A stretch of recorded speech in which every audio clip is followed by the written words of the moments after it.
Okay, hello and welcome to our weekly Wednesday night live stream. I am your host, Dana Morningstar. Today is May 13th, 2020. So, welcome if you are new here, and if you are returning here, welcome. How is everybody doing this week?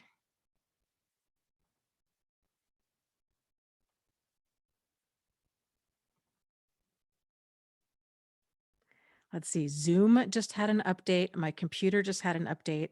Fingers crossed that this isn't going to be an episode of chaos tonight. So, Gamer Christina, hello, is here. Jack says, howdy, Dana. Howdy, Jack. Karina, Dora says, long time. How are ya? I'm doing pretty good. I am doing pretty good. Still nervous about the state of the world, but I'm an introvert, so I can entertain myself just fine all day long inside without being around other people. I I'm always reading, watching stuff on random rabbit holes on YouTube that I go down. Uh, you know, all kinds of stuff. So it's been okay for me, but it's still scary. I worry about, my loved ones that are more extroverted than me, that are out kind of running around in cities that are going to be opening up soon, and that's just, that's concerning. So, yeah, Kamami was saying, hello, here in France, we are free from quarantine since Monday, but we must wear face masks inside of every bus, metro, etc. And many shops won't let you go inside without a mask, period. Yeah, uh, that it's kind of the same here, but the challenge is there's a lot of people that don't want to follow that for a variety of reasons. Um, some people that have asthma or that have issues with claustrophobia are really struggling with wearing masks, or just kind of COPD, breathing issues in general. Um, then you have people, I don't know, there's just a wide range of issues going on here in the US. I just hope that it can get under control sooner than later. Andy, welcome, says, are there any limits that a narcissist will go to get back at you? And that's such an individual question. It really depends on the person. I would say, by and large, if you've already seen that they have boundaryless behavior and they don't, if you've already kind of got an idea of what their boundaries are, and their boundaries are pretty non-existent, I would anticipate seeing more of that. So if they've already shown you that they can be dangerous or destructive, I would anticipate more of that. Uh, they're very reactive. They're very much in the moment. They're very emotional. Their behavior is dramatic. It's erratic. It's emotional. It's fueled by entitlement. And rage, and that just makes for a very dangerous combination. So if I were you, it's so important for all of us to really keep in mind that everybody's different. Like, not everybody out there has the same morals or motivations that you do.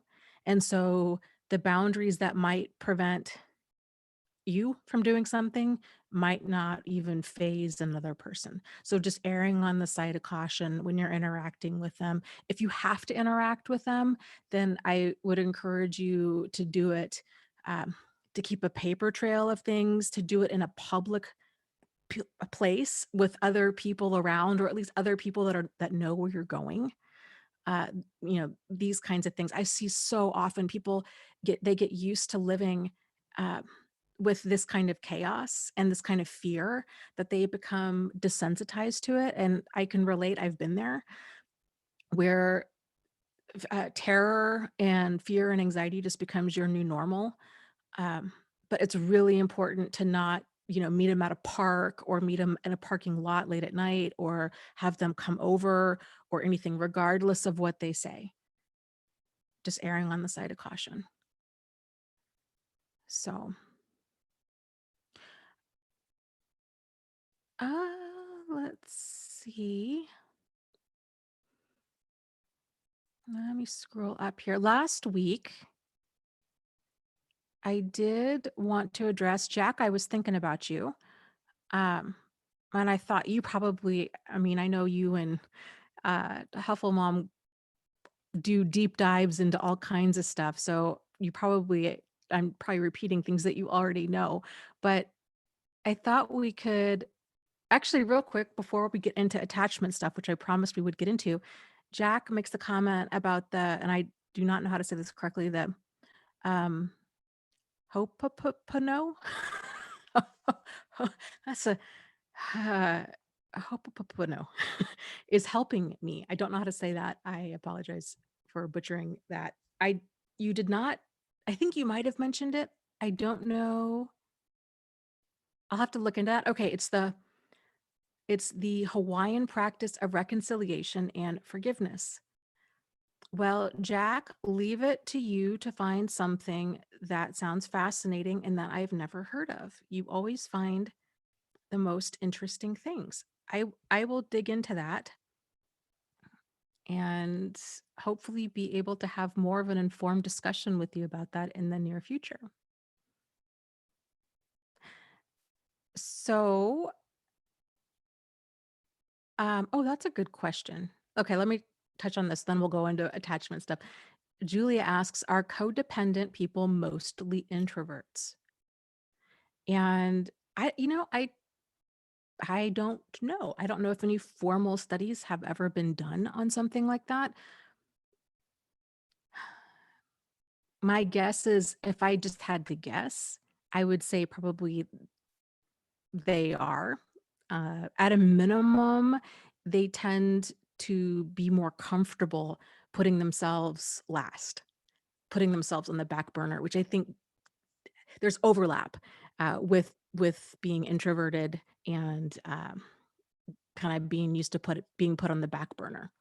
So not to say that all introverts, put themselves last, but I think a lot of people that put themselves last tend to kind of by default retreat from other people and have more of that introverted personality, even though that's not even really that accurate, because really kind of the defining feature between introverts and extroverts isn't so much like, being around people or being around or needing alone time.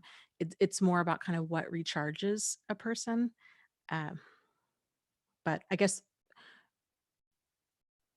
with that said, I would also want to do a little bit of a deeper dive into uh, what makes you ask that question.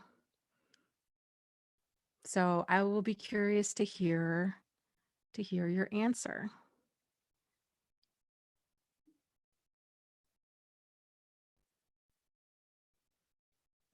And okay, real quick, then for real. Jack asks, oh, he mentions the Hawaiian practice, the Ho'oponopono. It's a 4-step process. It's 1, I'm sorry. 2, please forgive me. 3, thank you. 4, I love you. It can be done as a meditation, even as a prayer. I will have to dive into that. I would be curious to see how that pertains to being on the receiving end of abuse or neglect, as far as the I'm sorry or please forgive me, when a person doesn't have anything to be sorry for, or nothing to be forgiven for, or if that's more of a something that we would say to ourselves, just acknowledging our pain and keeping ties with destructive people out of fear, obligation, guilt, or I don't know. I'd be curious to know more about that. Um, let's see here. So, okay, attachment. Attachment. We were talking a little bit about this last week. Uh, and yeah, Glamadiva says, yeah, servant givers are not just introverts. Yeah, absolutely. It's the mindset. It's more of the codependent mindset has more to do with uh, Like it's the I need to feel needed, or I need you to need me kind of a thing. And so how that tends to play out is it's being continually attracted to all of the baby bird with a broken wing type people out in the world. But it's the result of that is it's always this imbalanced relationship. And these relationships tend to not last because once that baby bird gets their wing fixed, then they fly away. And or generally they fly away. But if they don't, then we kind of feel the codependent person starts having a lot of anxiety of, oh no, they don't need me to take care of them anymore. Kind of what's my place now? And of course, so much of this is it's a subconscious and unconscious pattern of behavior, pattern of relating to people that we're not even aware that we're doing. So, okay. Let's see here. Okay, so the attachment styles we were talking about, Jack, this is what I was thinking about, kind of what you and Huffle Mom have been going through. And I just will be curious to hear your thoughts on this. So there was some studies done. Oh, they've been doing them on and off. I want to say since like the 60s, maybe. And it was, it's just absolutely game changing. And why this isn't a more kind of well-known and important part of the discussion around relationships is beyond me, because I just think it's so game changing. It just explains so much as to kind of how we are in relationships and how other people are in relationships, and not just with significant others, but with family, with friends, with just other people in general. It can be very validating, and it can be kind of terrifying to realize, oh my gosh, this is what's going on. But they did this study years ago, and it was I want to say it was called the Strange Incident. And they took babies with their mothers and they put them in a room, and then they would have uh, a stranger come in, and they were observing the babies in relation to the mother, and then the mother would get up and then leave, and then the stranger would kind of interact with the baby for a little while, and then the mother would come back. And so they were finding that that babies had different responses to their mother's absence. And so for a securely, or what they consider to be a securely attached child, infant, is child, I guess, it wasn't really an infant, toddler, um, was one that the mother the mother would leave, the child would get upset, and um, but be able to be comforted, and then when the mother returned, would go back kind of to find mom, to reconnect with safety, and then feel comfortable exploring the environment again. Other children, uh, then they came up with these three other attachment styles. One is, I wrote these down so I don't forget them. Anxious. So this child, when the mom would leave and then return, the child was really clingy, didn't want her to leave, had a really difficult time self-soothing and being consoled. You have dismissive, and this is heartbreaking to see children, especially small children that have this attachment style. They're completely indifferent. They just they don't care. The caregiver gets up and leaves. Um, I've seen this with older kids that will say things such as, um, uh, you know, they just don't care. They don't care if their parents are there, if their parents aren't there, and they mean it. Like there's no there's no attachment there. And then the other one is the fearful avoidant. And this type, it can be very dysregulated. And so with the small child, the mom would leave, and then the child would go back and forth between um, kind of like looking for the mom, anxious, between anxious and dismissive, basically. And so then the mom would come back, and then the baby is, or the child is just kind of beside itself. It's like, well, I want to be soothed, but I'm upset with you for leaving me. And so it might kind of get close to her, but then it might hit her or start screaming or kind of want to be held, but then not want to be held.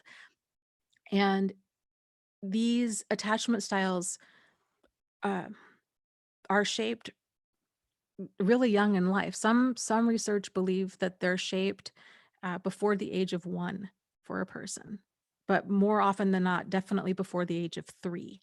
And they've done also studies with children that grew up in. There was a study done with babies that grew up in a Russian orphanage, and this particular orphanage had so many babies that the caregivers couldn't get to all of them. So they were basically just giving them the bare minimum care. They were bottle feeding them and they were changing them, and that was it. They weren't able to hold them. These children were developing all kinds of issues, physical issues and emotional issues. Well, and then they found out later on emotional issues. And so when these children were being adopted out, a lot of these parents were reporting that these children were really behavioral and they just didn't, they couldn't handle them. And so this was very kind of game changing in the study of attachment, because it was thought like, well, oh, a traumatic incident's only really traumatic if a person remembers it. That was the thinking really kind of up until this point. And then it was, oh my gosh, no, this whole attachment process takes place before active memory kind of comes online. And this stays with a person unless there's major interventions done to help that person correct their attachment style. So if left unaddressed, these different attachment styles can and often do, if they're extreme, develop into more of what we would refer to as like a personality disorder. So the fearful avoidant, um, that tends to be, you tend to see that with more of a borderline personality. So it's the like, I hate you, don't leave me. It runs really hot and cold. I love you, I hate you. I want to be with you, but I don't want to be with you. And I would also say that there's a lot of probably abusive people as well that uh, also share this attachment style. So um, the aloofness, the dismissive avoidant personality tends to be it that depends. It can be more of like schizoid, or it can be more um um it doesn't even, I mean, this is, extremes, but I would say like narcissism or antisocial is going to fit somewhere between the dismissive and the fearful. And so dismissive and fearful, they're not comfortable with connection. And so connection equals vulnerability, and vulnerability equals danger. And so what's also so interesting with these personality styles is that they're not often activated until those wounds are retriggered. So this is why you tend to see a person who might be very different at work or with the neighbors or in public, but they're completely a different person with family, especially their significant other. It's these really close relationships that tend to activate all of our unhealed stuff. So the um, the fearful avoidant, in a lot of like romantic comedies, this is what you tend to see, is either the fearful avoidant or the dismissive. Um, Sometimes the anxious preoccupied, although those personality types tend to be seen more as like stalkers, kind of the kind of trope of crazy obsessive girlfriend or ex-girlfriend, uh, this kind of thing. Secure attachment styles aren't exciting. So because they're not acting out of a place of fear, it's they uh, they're not afraid of losing the attachment like the anxious person is, or they're not afraid of even developing an attachment like the fearful person is. Whereas like the dismissive person's not even interested in developing an attachment. Dismissives tend to be fiercely independent. They tend to kind of the lone wolf. Um, for a lot of people, they can get, if a dismissive person or a fearful person, or even, I guess, anxious person, if they're trying to create a relationship and they can really create this whirlwind. Um, and it can be easy to get sucked into because it moves, it's just full of emotion and intensity and all of this, all of this. So, but when we get pulled in, when anybody gets involved in something like that, in that whirlwind, that's when you start seeing, okay, uh, kind of potentially concerning behavior surfacing. So that anxious person might start calling all the time, or messaging all the time. They're wanting to continually be reassured that this other person is still there, that everything that they've done is okay, that this, that they haven't, um, that they're not pushing the other person away, that that other person's still going to be there. So they're continually kind of checking on this other person. That, of course, fueled, that easily goes into jealousy and controlling behavior if left unchecked. The dismissive person, if they kind of create this whirlwind as well, then they might tend to have a series of just one night stands and be fine with that. So they might say everything a person wants to hear because they like the thrill of, they like the thrill of the chase. They like the thrill of somebody new, kind of that initial stage of a relationship, but they have absolutely no interest in having anything with any depth. That just does not appeal to them at all. So for people that get involved with the dismissive personality types, that tends to create a lot of heartbreak because they're just not emotionally available. Then with a fearful person, um, that is really erratic behavior. So you might see them, I mean, there can be paranoia. There can also be kind of paranoia with the anxious type too, but the it's the um, you know, I really like you. I don't want to mess this up. Are you still around? Or, um, I love you. Don't go. But then when that relationship, the longer that continues, then it's this relationship doesn't feel safe. I've got to go. It's just push, pull, push, pull kind of a thing. So let's see here. So then I guess then the question is, um, I guess, how do these different attachment styles develop? And is there anything that we can do about it? Or are we just kind of doomed to walk the earth, right, with this insecure attachment style? And these attachment styles develop for a wide variety of reasons. Like I was mentioning earlier, at first, it was like most things, it's the obvious that people point to, like, oh my goodness, this is what it is. It's severe neglect in orphanages. And then that kind of comes on the radar of, okay, this is an issue, severe neglect. Okay, got it. Well, then over time, it's like, oh my gosh, okay, no, it's not, it doesn't even have to be this severe for a child to have this happen, because it's it's trauma of any kind. And what registers as traumatic for one person might not register as traumatic for another person. And it also is going to depend on the age that certain events happen. So for example, if a child's parent leaves them uh, at age 10, it's different than if that child's parent leaves them at 10 months. So it just impacts the development of the child differently. And Pete Walker, I think, was the one that made this connection, which I think is absolutely brilliant. And I think he's spot on about how these attachment styles also tend to relate to and be pointers of our different what he refers to as the five, was it five, four or five F styles, the fight, flight, freeze, or fawn, which I refer to as friend, the four F styles. So these are our defense mechanisms. We all have them, humans have them. And so when we are under tremendous amounts of stress, these deep-seated uh, responses kick in. We don't control them. These just happen. And so it's helpful to kind of examine, okay, well, what is my default?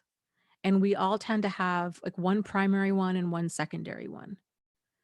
So, um, the fight defenses, people tend to be very aggressive immediately. They encounter stress, they become defensive, they become aggressive, they become hostile. This tends to go into that either dismissive avoidant or fearful avoidant. In children, this tends to become oppositional defiant disorder. You'll see a lot of like reactive attachment disorder. And then in adults, if it's left unaddressed and untreated or ineffectively treated, it becomes antisocial personality disorder. Um, you have the um, flight response. So these are people that's probably more of the dismissive actually, is they're just not engaged. They're just not around. They're out. They're just out the door. So then you have the friend response, which uh, I would say is probably fall into like or tie into that anxious category. So it's the um, it can be a lot of that ingratiating behavior. So taken to a problematic degree, it's that I'm anxious. I don't want you to leave me. I'm going to try to keep you around with my niceness, with gifts, with uh, changing myself, with being whatever you want me to be to, to, to keep you around. Let's see, fight, flight, friend, freeze. That freeze response, let's see, which one would that fall into? I guess that would be I guess that would probably fall more into that as well, that dismissive avoidant. Yeah, I'd have to double check on that. But anyways, so kind of knowing which of your four F styles, how do you handle stress? Uh, and that way you can kind of work towards correcting this. So it's okay, these defense mechanisms are there for a reason. They're there to keep us safe. It becomes a problem if we're not able to shift in and out of them appropriately, if we're staying locked in one of them to where it starts cementing itself and becoming more of this imbalanced personality traits, potentially to such an extreme that it's more of a personality disorder, then this is for sure something that it's worth our time to examine. So, let's see. There is a fifth attachment style, uh, and I really like that they made this distinction. This has bothered me for a very long time. I just happened to stumble across this on the interwebs the other day, and because here was my issue with attachment styles is it always bugged me that th- kind of it was either you're securely attached or you're three different shades of insecure. And I thought, well, it's real easy to be securely attached when you kind of have these quote unquote good enough parents and this good enough environment, and nothing really bad happens to you. But how about for the rest of us that um, that maybe didn't have that, or that went through some really traumatic things, and a secure attachment style is just kind of seemingly off the menu. So then what? And um, my my take on this was I really felt that there was this fifth attachment style that I was calling mature. And this is when we realize, okay, because that secure attachment style is basically um, I can meet my own self-esteem needs. but I can also have other people meet them. I can be an individual. I can work as a team. I can be alone. I can be in a relationship. There's that ability to, um, interact with our environment and people in it effectively and appropriately.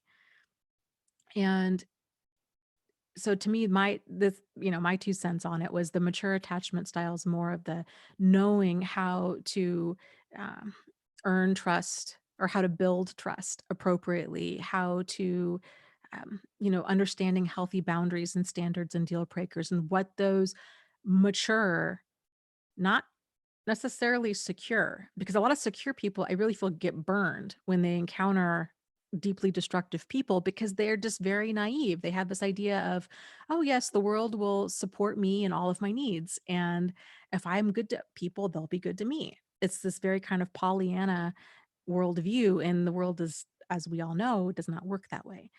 So the researchers kind of take on this was, although I still am going to fight for mine because I do think there are differences there that are significant, but theirs is, they call it earned secure. So it's where, the other three, um, insecure attachment styles, kind of through a series of repatterning and examining of behavior, really working with this, are able to then earn through, and that sounds kind of off-putting, doesn't it? But not in a bad way, but they're able to, uh, achieve a secure attachment style through kind of correcting these different imbalances that these insecure attachment styles resulted in. But like I said, I still think that there's subtle differences there between the mature attachment, what I would consider to be a mature attachment style, and a earned secure. But I'm also not a researcher. I'm just a lady on YouTube. So, but that's just my 2 cents with it all. Um, so how to go about correcting, this is kind of where the magic happens, right? How to go about correcting these different attachment styles. Because here's the thing too, like I was saying, we all have this attachment style. It's pretty much set by the age of 3. There's interventions that can be done. Again, the challenge is this stuff is not as mainstream as it really needs to be. A lot of these, mm, children's behavior, that tends to result from, um, insecure attachments and trauma, is often kind of chalked up to, oh, this person is very, um, this person is, very disruptive, very, defiant, and, um, then they try to reprimand the child through the use of a lot of discipline and boundaries.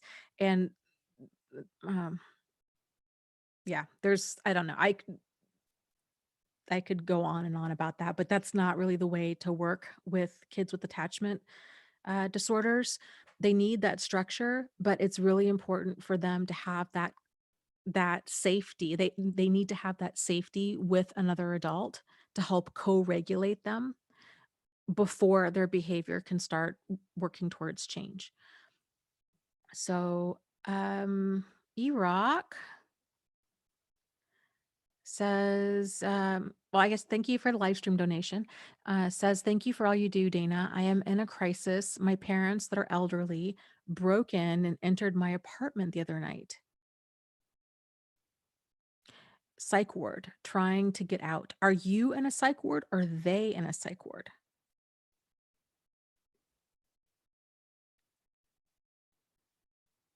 We'll kind of see what you have to say here.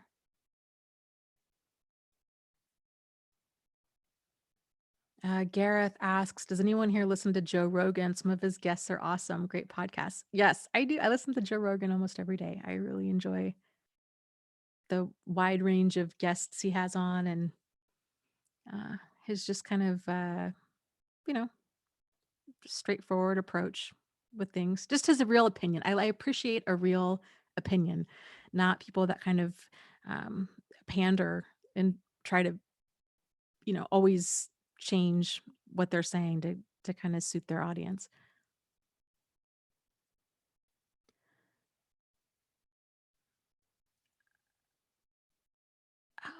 let's see here.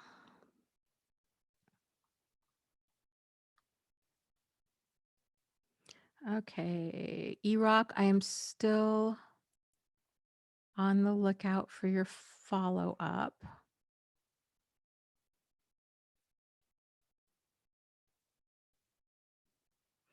And I wanted to, I was going to talk about correcting. This is important. Correcting these different attachment styles. Now, every every while every person is different, and every person has their own attachment style. Um that still, these are two unique factors that come into play. So you have the individual themselves with their own personality, their own, kind of likes and dislikes. And then you also have their attachment style. So if you have um, someone who, again, it's much easier with children, um, kind of for a wide variety of reasons. Adults that have severe attachment disorders, it's it can become very dangerous very quickly. So they're not aware of what drives their behavior. And even if they were, this is so deeply embedded in them that I think it would be the ones closest to them are not going to be the ones that are going to be able to get through to them about this. It's going to continue to register as an attack, and it's going to make them even more and more defensive. So, um, oh,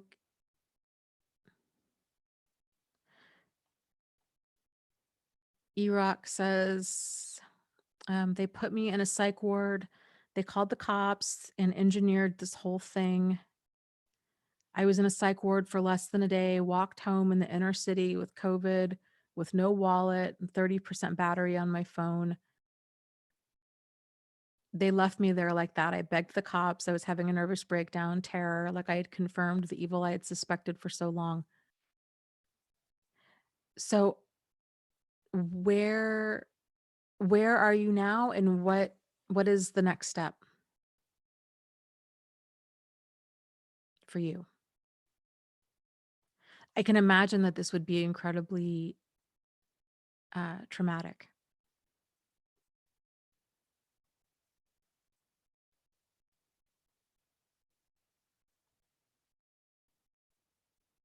Yeah, and I would agree, David. He's asking, he said, did the cops put you in a ward because you were a danger to yourself or others? Or was it that your parents had said that they're concerned for you, that they think that you're a danger, and that they just had you in there under observation and then found that you weren't I'm assuming they found that you weren't a danger because that's how they released you, so quickly.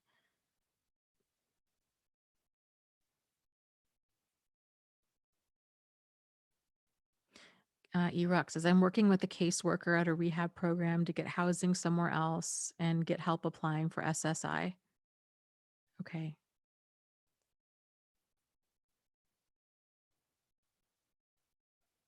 It's because I have PTSD. They had been helping me the last few years since my sister died. I knew exactly what this was for. My parents had said that. Yeah, they called the cops. Okay. Well, I think it's fantastic that you're working with a caseworker and that you're looking into getting housing and help applying for SSI. It sounds like kind of getting that, your own physical space and your own um, financial support is going to be really key with you moving forward. Was there any justification in their concern,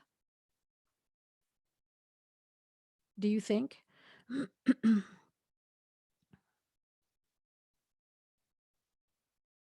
Okay, and so it doesn't really sound like it. Yurok says, I've lived here for over 11 years. I know this. I know, I now know this is what they did to my sister.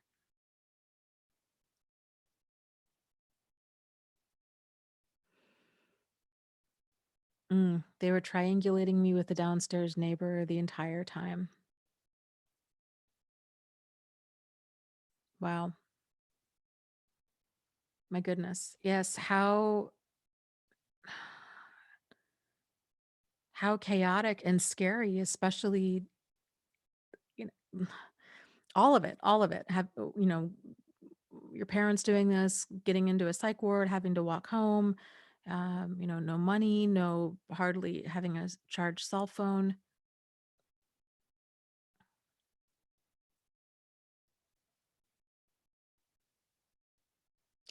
Do you feel that your case manager is good and will be able to be effective? Like a good advocate for you?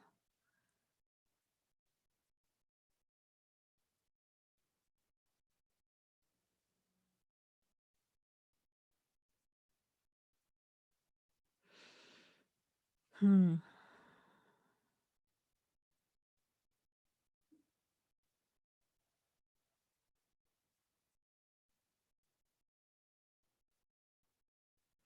Erock says, okay, so they caught me in a drug binge and it sounds made up. Like I know I have to take self responsibility for this part.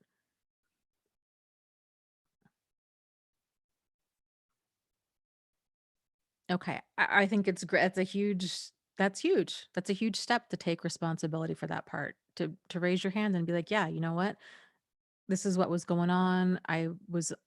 Uh I was in a drug binge, things weren't going well. Um,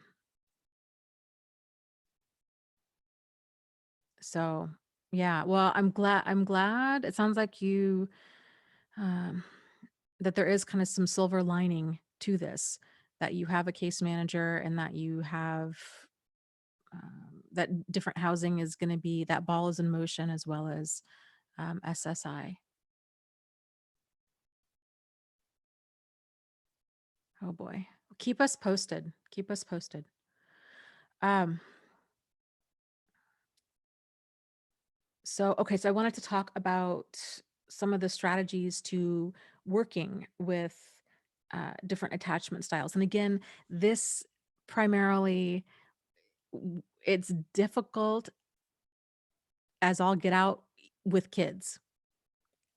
It's very difficult with adults. The adult really has to want to change in order to do this. And again, the person closest to them is more than likely not, especially if they've ever had any type of abusive behavior, the person closest to them is probably not going to be the one that's going to be the best at getting through them because they're just going to continue to get triggered. So, and here's the challenge too with attachment stuff is there's only so much healing that we can do in isolation. So, and I'm not saying that a person needs to date in order to work or that they even need to work on their attachment style. If it's working enough for you, then that's fine. But um because these insecurities within us tend to only be activated in connection to other people when that level of vulnerability and connection is present, that's when we know kind of what's next, like what still needs to be resolved or processed. And um, so with the anxious person, so let's just say, for example, you and your friend or you and your significant other, um, that you're like, oh my gosh, I feel like I am, I don't know, an anxious, kind of have this more of an anxious attachment style.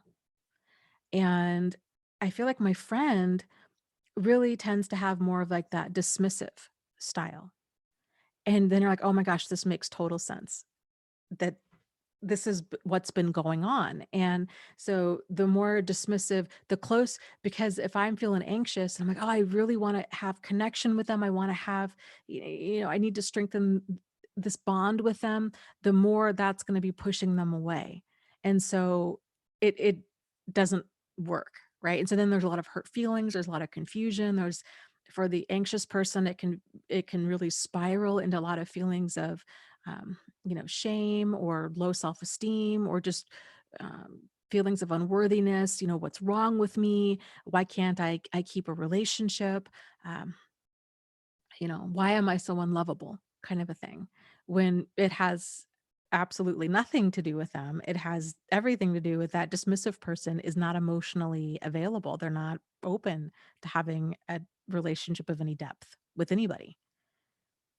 So, kind of being aware of kind of where you are in terms of attachment styles, but then if you're willing to work on it.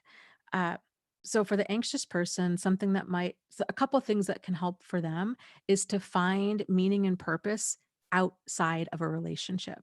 So cultivating hobbies, cultivating friendships, not looking to that one other person to fulfill all of their needs to make them feel whole.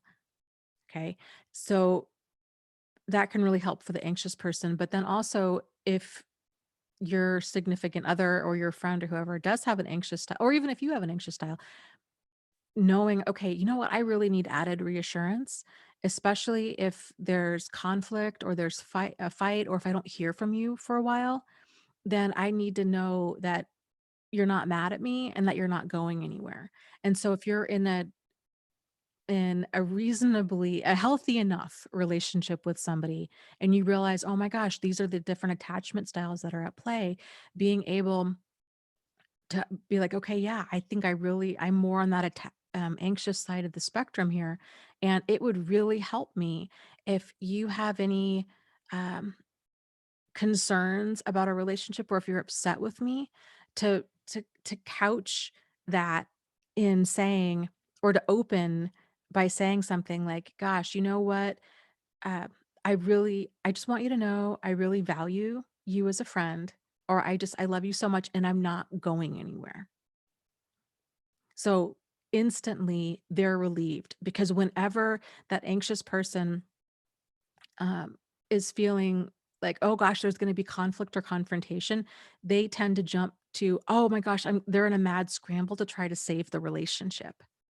And so they're not even being able to absorb any constructive criticism or any issue that you have, because they're in panic mode. So helping to kind of diffuse that and bring them into the moment and let them know, hey, you know what? I've got this issue. I think you're awesome. I'm not going anywhere. That can really help. Uh, with the dismissive avoidant person, that is probably the most difficult attachment style to get through to, because there's generally no interest in relationships of any depth. So they have to actually want to have significant relationships in their life. And um yeah, so they have to actually want that.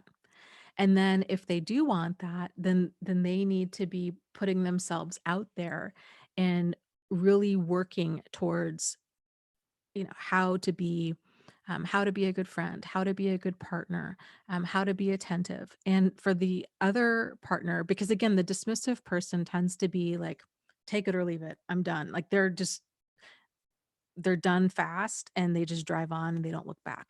So for their partner or their friend, um, again, approaching them with love, and being like, okay, and acknowledging the actions that they are taking, the interest that they do seem to have with connecting to others. I think this attachment style in particular, when people talk about, and we get this question a lot. If you guys have been here for any length of time, I know you've seen it, where people will say, you know, is I can't tell if this person's a narcissist or if they have autism.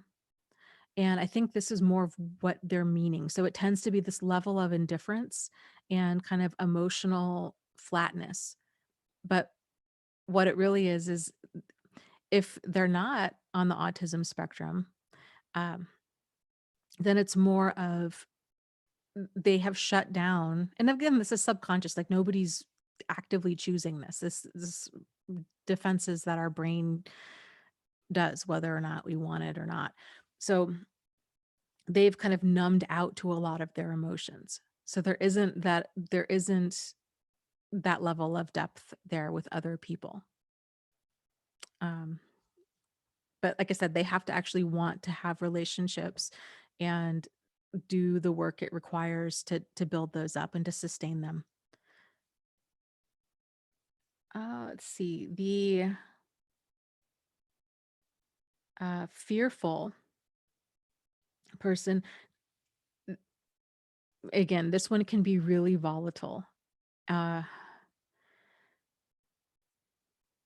this one is dismissive is the hardest one to get through. I would say fearful is probably the most difficult one to be in a relationship with, because they do run so hot and cold, and so much of what's playing out in their mind is with the relationship is their perception of events. And so it's this constant fear of abandonment. You're going to leave me. You don't really love me. I'm not lovable. So they're already feeling I'm not worthy. And someday you're going to realize this too. And you're going to leave, but don't leave me, but don't love me, but don't leave me. That is really difficult. Trying to reassure them, it, it that just takes a lot of time. It just takes a lot of time. There was a book I just recently finished reading. It was, I'll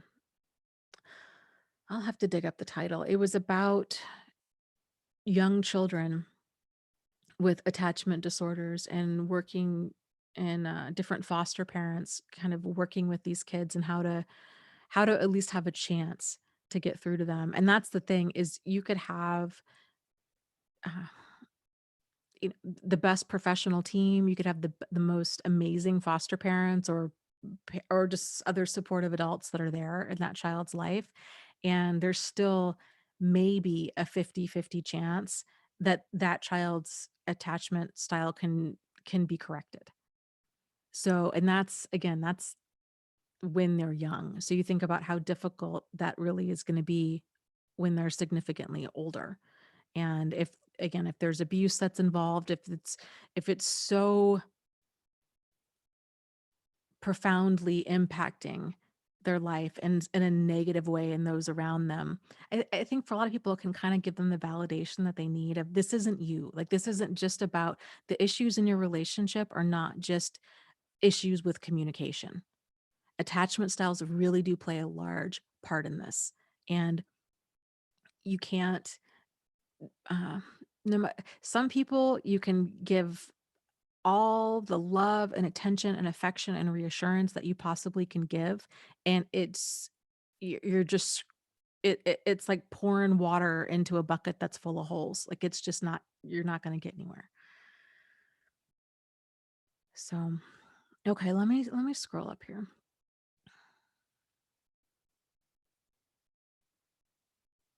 Cecilia says, I'm terrified that I can't operate in a healthy relationship. This is such a very valid point, and I think so many of us, myself included, feel that way. um, I'll just share with you from my own experience. One of the things I realized um, is I think growing up, my attachment style was somewhere between like dismissive and fearful. I was very much like I liked other people. I wasn't asocial necessarily, but I was always the kid that could entertain themselves. Um, I think I just experienced a lot of like perceived abandonment and perceived rejection just because my parents were always really busy. And it was my brother has ADD and dyslexia, and he was a handful. And so it was just, I was just kind of left on my own. And my parents did the best they could. So not, you know, not faulting them for that. But as a result, I was always kind of very hands off around other people. Kept people at arm's length, I guess is what I'm trying to say. And the more I encountered the few times that I did feel safe and reassured and okay, this is a good relationship. This is okay for me to be in. That was when I got profoundly hurt. And as a result, I think I shifted more from fearful, um, um, or maybe I would say maybe it's more dismissive, anxious. I don't know, somewhere in there. It wasn't secure. I'll tell you that much. But it definitely became more dismissive, where it was like, you know what, I don't need any of this. I'm fine on my own. Um, and then realizing, oh my gosh, I have built up these walls and I've kept a lot of people out. And so how do I go about connecting and having a healthy relationship with other people when opening up and having a relationship feels terrifying. So that's been something I definitely have been working on, but it's helpful and I think very important for those of us that have gone through this. This is where it helps, not even helps, it's absolutely necessary to find when you're dating to look for somebody that has a growth mindset, that they're interested in personal growth, that they're interested in healthy communication, learning these skills, um, all of this, because that's what a healthy relationship is going to require. So it's not about being able that we can't operate in a healthy relationship so much as when we can learn how to have these healthy relationship skills, healthy boundaries, healthy, and I would say healthy enough. Like, let's take the pressure off, okay? Like, healthy enough boundaries and standards and deal breakers and communication and connection with other people and a sincere interest to to treat the other person and ourselves with dignity and respect, then and if the other person feels the same way, then so much of these other issues are completely workable. So I again, just sharing personally, I've been dating somebody um, for, gosh, I don't know, a while now, 8 months or so. And he really has that growth mindset. And he's done a ton of work and um, he's gone through the ringer with all of this stuff. And it's so refreshing and necessary. It just made me realize like how needed that is. And so whenever we do have conflict or confrontation, and it's taken us a little while to get in sync with our communication because I tend to be more dismissive, like, oh, done. Like, I'm out. I don't have time for any chaos, conflict, any of that in my life. Uh, I didn't realize that that was me, um, fortressing for so long. And he's definitely more on like the anxious side of the spectrum. And so we have had and it's something that we enjoy doing, but we try consistently to schedule time to talk just about our relationship and to talk about, okay, how are things going? Like, let's watch some videos on YouTube. Let's talk about things. Um, what happened this past week? Were there any conflicts? Did anything happen? Were there, does there anything that needs to be discussed? And it's really nice because the neither one of us are left kind of wondering, and there's no resentment that's building up. And like I said, it's been a process, but the big takeaway from this relationship for me has been it's not about finding this unicorn of a healthy relationship and then hoping that we can somehow pull ourselves together enough to be okay in it, but it's about creating a healthy enough relationship with another healthy enough person. So, and this again, this goes back to the desire for a person, I'll just use my terminology, but the desire for a person to have that want to have that mature attachment style. It's because if even if they have a secure attachment style, if they're still operating from this not kind of naive mindset, this of, the world is a fair and just place and other people will treat me like I treat them, and, uh, you know, Pollyanna land, then they're not going to understand, and they're not probably going to be growth oriented to the level that they need to be in order to function as an adult, frankly. Yeah, and that's a great point. Ava says, "Hey Dana, attachment styles which are workable can be confused with red flags." Yes, and here's the thing: is this is where it comes down. This is where kind of the rubber meets the road. It's truly being grounded in this stuff just takes time and practice. Um, being in tune enough with your boundaries, your standards, your deal breakers, knowing what assertive communication looks like, because it's not so cut and dry to be like, okay, well, if a person has an anxious attachment style, then that's workable, whereas maybe a fearful one isn't. It's not so cut and dry as that. So another person, even a person with a secure attachment style, that might not be workable for whatever reason. So it's it's one factor in many that come into play when it has to do with relationship dynamics. But if you have two people, it just goes back to that necessity for that open, honest, sincere, solutions oriented communication, and for both people, and for both to have that growth oriented mindset. So if only one has it, or if neither have it, it's just going to be chaos.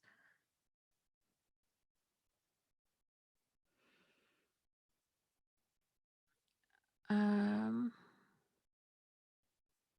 Jennifer says, yeah, people in relationships do really need to schedule time to communicate. Everyone thinks that it's always men that don't communicate, but it's also women that do this too. It's hard to be vulnerable when you're afraid someone's going to pour salt into your wounds. Yes, absolutely. Absolutely. Yeah, and I agree with you. Men do get a bad rap. There are quite a few out there. This guy I'm dating, his name is Paul, is I think does a much better job than I do with communicating. So, because I'm just used, I know that might seem strange to you guys, because since you know kind of this side of me, but I tend to keep my kind of my cards close to my chest, kind of a thing. And um I wasn't always that way, but you experience enough stuff, and you you become very hesitant. So Truth Seeker says, what exactly does the disorganized attachment mean? The disorganized is the fearful, avoidant attachment style. It's just another name for it. And so it's the push pull. It's the I love you but I hate you. Um, I'm mad at you but I want to be comforted by you. And it's erratic. It's erratic. And the other person, whereas with the other, mainly with the anxious style, or with the dismissive, trying to warm up that dismissive person that wants to be more open, those styles can help another person, can to some degree help kind of co-regulate them. So like I was saying with the anxious person, it can help for their partner to continually reassure them with um letting them know, uh yes, I don't you forgot to pay the bill, but I'm not going to leave you. We all make mistakes, not a big deal. We'll get it handled, we'll drive on. Letting them know I'm not going anywhere. It's not the end of the world, kind of a thing. Whereas the fearful avoidant person, if they're in such a dysregulated, that's probably a better way to say it than disorganized, dysregulated state, you just don't know where they are, and you don't know how to make it's very difficult for another person to try to help co-regulate them, because they're all over the place. There is no, we're not in their head. So you might think, oh, this person could really use a hug, but that might throw them into a rage, or might think, oh, this person needs some time alone. And then that might send them into a panic. But if they're not comfortable, and that's what's so heartbreaking with stuff like this, if more they're not I was just gonna say more likely than not, but really they're not gonna be comfortable with open, honest, sincere communication, and they're probably not even gonna be able to be honest with themselves about how they're feeling or what they're needing because they've blocked this out so long ago. So, uh, okay, let's see here.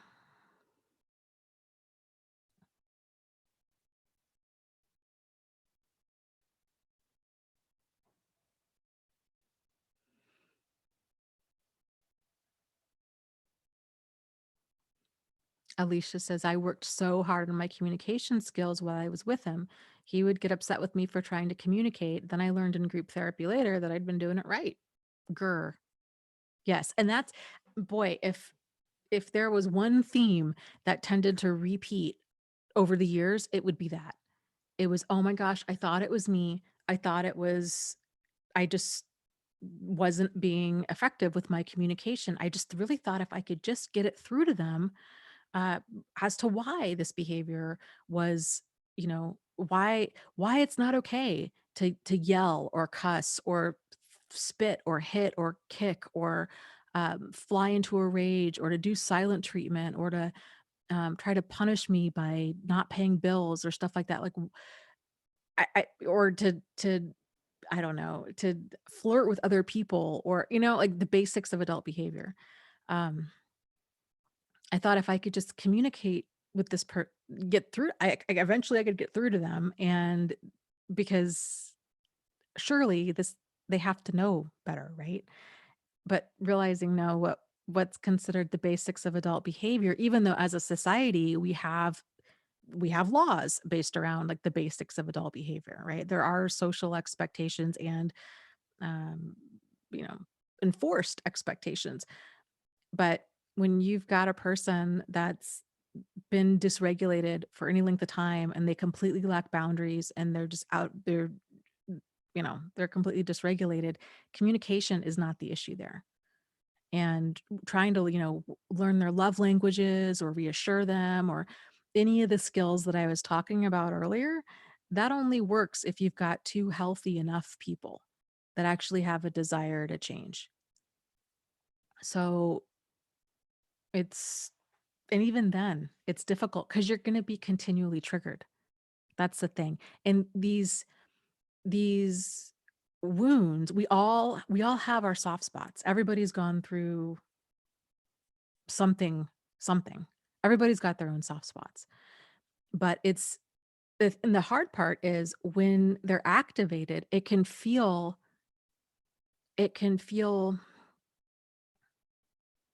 um like we can feel so, I guess, like justified in our response because we're not aware, if we're not consciously aware that that's a soft spot, that then it can feel like, oh, well, this is the abuser mentality that anybody can slip into. It's the look at what you made me do. You brought up something that was you poked a soft spot. Let's give the other person the benefit of the doubt and say it was unintentional. They unintentionally brought up something that really struck a chord with you, and then you lash out, and we feel entitled to feel that way. It's like, well, geez, you I can't believe you would say something like this. And this is why when I talk about other people don't know where our boundaries are, this is why it's so important to make them known. However, within reason, there still is that very reasonable, appropriate expectation of adult behavior.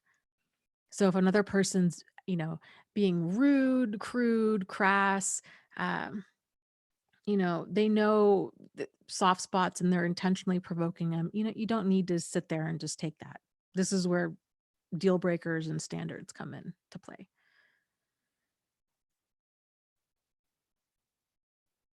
Okay, so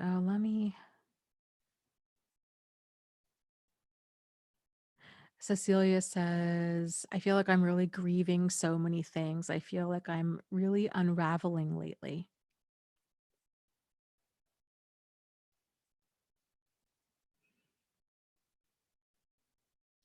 And she says, and it honestly feels like everything I've learned here and from my therapist goes out the window when I get around him.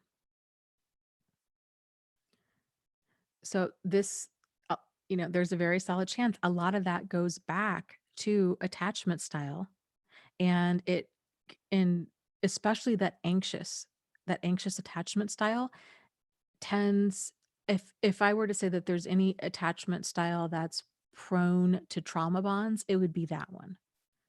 And like we know, any a trauma bond can develop with anybody because everybody's got um it's easy to ride those highs and lows, even if a person's more dismissive. But within a relationship, it's that anxious style. And so the loss of the relationship, or even the thought of the loss of the relationship, feels like a death because that anxious person has spent so much of their time, whether or not they're consciously aware of it, ensuring that that relationship continues. And so they have tended to make this other person a large part, not even a large, their whole world. And so that makes sense as to, okay, if this relationship ended, then they're left with a giant void. And this is why part of healing, and I really strongly believe that for those that are struggling with this, and so I think so many survivors are, it really does help to um, to start to start with kind of building up your supports, to focus on that, to make that a top priority. Focus on getting added dimension into your life before, ideally, before the void is there. So you're focusing on, okay, building friends, cultivating hobbies, exploring new interests. You're building a life that you love. And when you do that, when you start getting used to actually feeling good, it's a lot easier to let go of what makes you feel bad. And a lot of, again, the brain is a funny thing. And especially when there's anxiety involved, because when anxiety is involved, it can kind of trigger these feelings of, I've got to hang on to this. I've got to hang on to this because I don't know when the next, especially with that anxious style, I don't know when the next relationship's going to come along. So I better just hang on to this one and try to make it work and try to make it work. Because I can't be alone, because that's terrifying. So when you're building up a life that you love, it helps to kind of relax the brain and realize that there's life that's going on outside of this relationship. That there are, um, it's not either be in this relationship or be completely alone and you know die alone, kind of a thing. But grieving, um, in many ways, I think grieving is one of the very first steps in healing, because it's again, so many of us, we tend to be caught up in that pre-contemplation or even contemplation stages of change, where that pre-contemplation is, I'm not sure, like, should I stay? Well, actually, pre-contemplation is, oh, there's no problem. Like, it's denial. Or it's not important to us. And then one day it's, oh my gosh, maybe this is a problem. And then the waffling starts. Is this a problem? Is this not a problem? How big of a problem is this? Is a problem? Is it, people go back and forth between pre-contemplation and contemplation, sometimes for years or decades when there's an issue. We all do it. Whether it's making any change in life, whether it's going back and getting a degree, or it's losing weight, or if it's gaining weight, or if it's taking up a new hobby, or you name it. It's not on our radar. It's that pre-contemplation stage, and boom, contemplation. Oh, maybe I should make this change. And then when we start planning to make a change, and then that action phase, so actually you seeing a therapist, you coming to these sessions, you working through all this stuff, that's the action stage. So now you're actually taking steps to learn about things, to examine your behavior, to see kind of, what positive changes that you can impact in your life. So grieving is a very normal and healthy part of that because we have the added thing when we're in denial for so long, when something just doesn't register as a problem, the at the time, the upside to that is we don't have any negative or uncomfortable emotions that surround that because we're oh, it's fine, it's no problem, totally fine, totally fine. And then when we realize, oh, it's not fine, and then we really realize, you know what, I really need to do something different. And we start taking consistent action towards change, getting into therapy, doing, journaling, doing self-help work and all of that, then the natural next step of that, of getting fully out of that denial, having that veil of denial lift and stay lifted is going to be, oh my God, I can't believe that I can't believe what I have either lost or lost out on or gone through, or it's that moment of realization. And then it's that whole emotional release of just acknowledging the pain that went along with that. That's part of it. That grieving, even though I know it's really uncomfortable and it can be, again, this is one of many things that it's just not talked about. Grieving is not talked about. And so it's uncomfortable and people can confuse it for, oh, this is a pity party. I just need to put my big girl panties on and get on with life. And the reality is getting to that stage where you're actually grieving that loss of, wow, this was really profoundly painful. I didn't have certain things that I really needed, or I can't believe I stayed in this relationship trying to think that this was somehow good enough. And to feel those uncomfortable emotions that we've been running from for so, so long. That's a big step. So it's actually a good thing, even though it's a profoundly uncomfortable thing.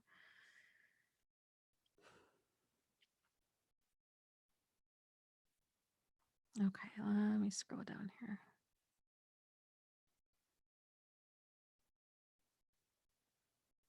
Yeah. And Cecilia says, yeah, and there's a part of me who knows that you really can't lose someone who was never there. Yeah. Yep. And I think oftentimes it requires reminding ourselves of that time and time and time again, especially if there is more of that anxious attachment style going on where it's the desire, or that not even desire, it's the the fear-based clinging to this relationship like our life depends on it, you know and reminding ourselves, this isn't the safety that my brain thinks that it is. Another um strategy I came across, and is what is her name? Michelle Shafton is wonderful. And she has, I think her website is called The Adult Chair, if I remember correctly. She's here on YouTube. Highly recommend it. I recommend her. She talks about, and I love the way that she kind of summarizes this, but she refers to it as kind of sitting in the adult chair. And I think I just, man, how you hear certain things, certain concepts, or somebody phrases something in a way and you're like, oh, boom, there it is. Like clarity, got it. Like, that's what that was for me. This concept of the adult chair and the child chair for, I guess, yeah. So adult chair is kind of mature, balanced, reasonable, responsive. I can handle this. Adult, adult, adult. When we fall out of the adult chair, that's when we become or enter into like the child chair or the adolescent chair, whatever you want to call it. It's becoming reactive. It's fear based. It's, oh my gosh, don't leave me. I love you. Panic. It's, it's just that dramatic, erratic, highly emotional behavior. It can really be helpful to be aware of, okay, when you're struggling to stay in that adult chair and or when you're fully out of it. So like I was mentioning earlier with the guy that I've been dating, we use this terminology when we talk and when we have issues, whenever there's hurt feelings or misunderstandings or things that come up. And it's been really helpful. It's to just be honest. And of course, this takes time to cultivate that level of like emotional safety with another person. But to say, you know what, I'm really struggling with staying in my adult chair right now. You didn't answer the phone and I tried calling, which this is, I'm notorious for doing this because I always have my phone off. I tried calling you 3 times and my brain just went to worst case scenario and I was completely panicked um, and then being able to acknowledge that instead of both people getting defensive and uh, the conversation just spins into an argument and nothing gets resolved. Okay, let's see. Let me scroll up here.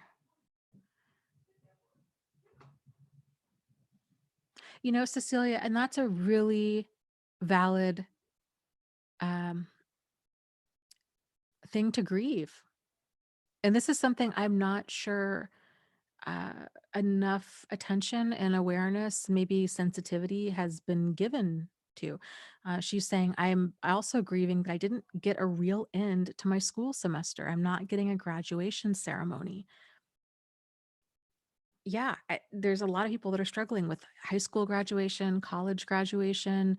Um, for a lot of high school kids, not having a prom, um, kind of big milestone birthdays uh, that are really not being actively celebrated, and this feeling of, oh gosh, it's there and then it's gone, kind of a thing. So it's absolutely very valid to grieve the loss of, man, I thought we were gonna kind of end the semester with a bang, and this is not the way that I was hoping it would go. And it's okay. It's okay to feel how you feel and to be sad and to be upset by that. Absolutely.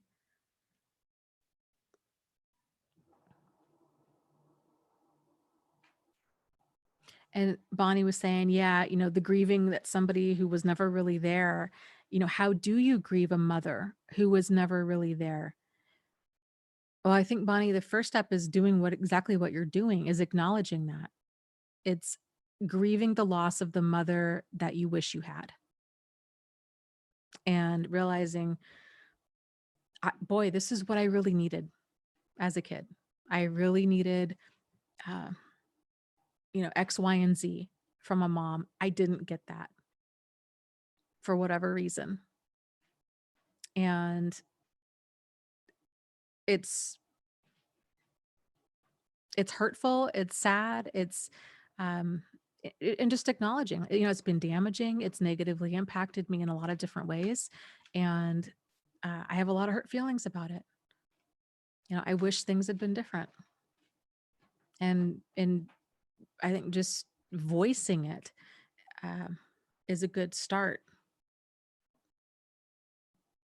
I forget who it was, but they'd come up with the concept of like the good enough parenting, the good enough relationship, the good enough communication, the good enough, uh, you know, um, what have you. And I really feel like that's, uh, so um, can be so helpful for us understanding how we've been kind of impacted by majorly dysfunctional behavior, because we can be in turn so hard on ourselves, thinking, well, I don't want to be anything like my mother, or I don't want to repeat the same mistakes. And so I in order to not do that, I need to be, even though we might not realize that we're trying to be perfect, it's still a form of perfectionism. If I need to be the exact opposite of this other person in every way, shape, or form, or I failed my own kids. But then realizing, okay, it's just I need to be good enough. And here's what good enough entails. And with parenting, that good enough entails a lot of it's that emotional support. It's not just food, clothing, shelter. It's not just the, oh, well, you had it better than I did when I was a kid, or I put a roof over your head, or I got you kids everything.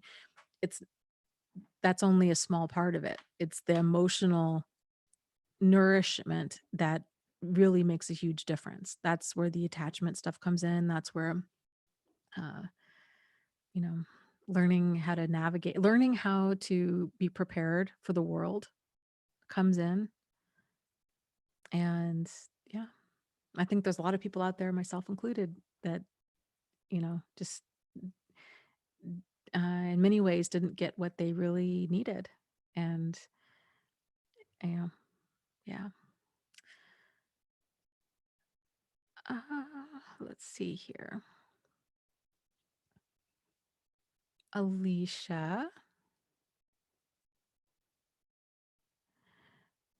was saying, I'm guessing talking about narcissists or narcissistic or sociopathic behavior. Uh, I don't think they feel real emotions the way we do. I think the only quote unquote positive feeling they have is one of power. Yes. So they're and you know, I would agree with we don't know what another person feels because we're not them, but kind of based on behavior, we can kind of look at that and realize, okay, yeah, there's some very significant differences here. So for a person that has that level of disconnection and those walls up, um, where for them, they might be confusing lust for love. And this is easy for other people to confuse too, thinking, oh, well, this person, we've had this amazing connection together. They asked me to marry them. We are married. And I thought we were on the same page as far as what love was or what marriage was. But then I found out, oh my gosh, this person's been cheating on me the whole time. They've been, draining bank accounts. Like they're not in it. They're not actively in this. There's no commitment there on their end. So, um, so yeah, the power, the way kind of healthy enough people connect to others, whereas more of that domination driven mindset. So when there's that connection mindset, that results in a healthy and appropriate level of team orientedness. It's the ability, hey, I can figure it out on my own. I can be independent, but I can also work as a team. There's that level of like interdependence there versus the domination driven mindset is it's all about them. And so the way that they connect to other people is through controlling them. They don't connect through like connection. It's only control. These are very significant differences. And once you can kind of see this, you're like, oh my gosh, that's exactly it. And you can see it. It's interesting because you can start to see this, oh, this is how I was with, or this is how a friend was with me, or I was with a friend. And then looking at your own family, like, this is what was going on here. Like, oh my gosh, this makes so much sense. This is, um, you know, other people's dynamics that were playing out.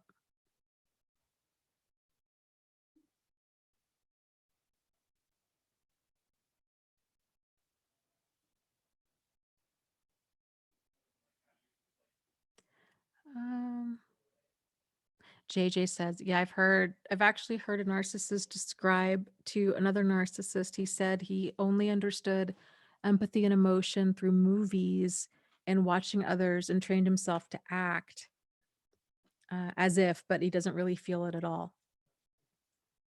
Yeah. Or they might feel it in like a very limited way.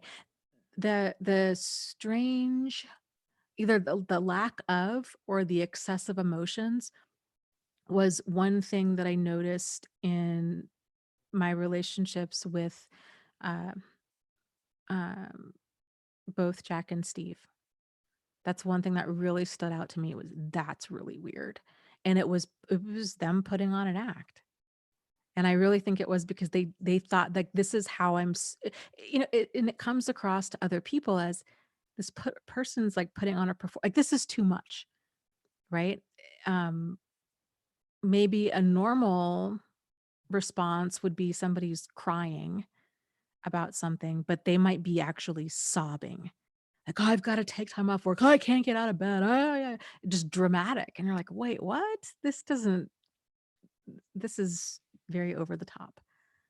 Or it's the exact opposite, a very flat response of like, "Oh my gosh, I cannot believe really this doesn't bother you at all? Like nothing there, or you're joking about it?" Very, very bizarre.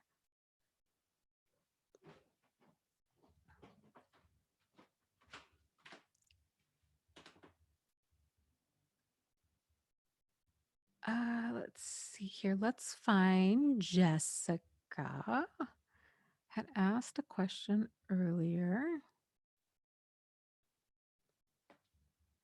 Let me scroll up here. Jessica, Jessica, Jessica, Jessica.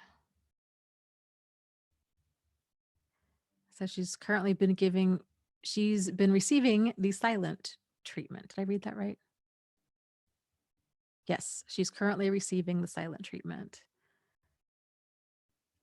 And trying to find some more background here.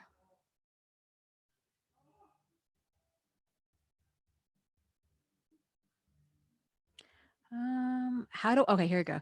How do I break up with a narcissistic person I'm dating? It's only been 1.5 months.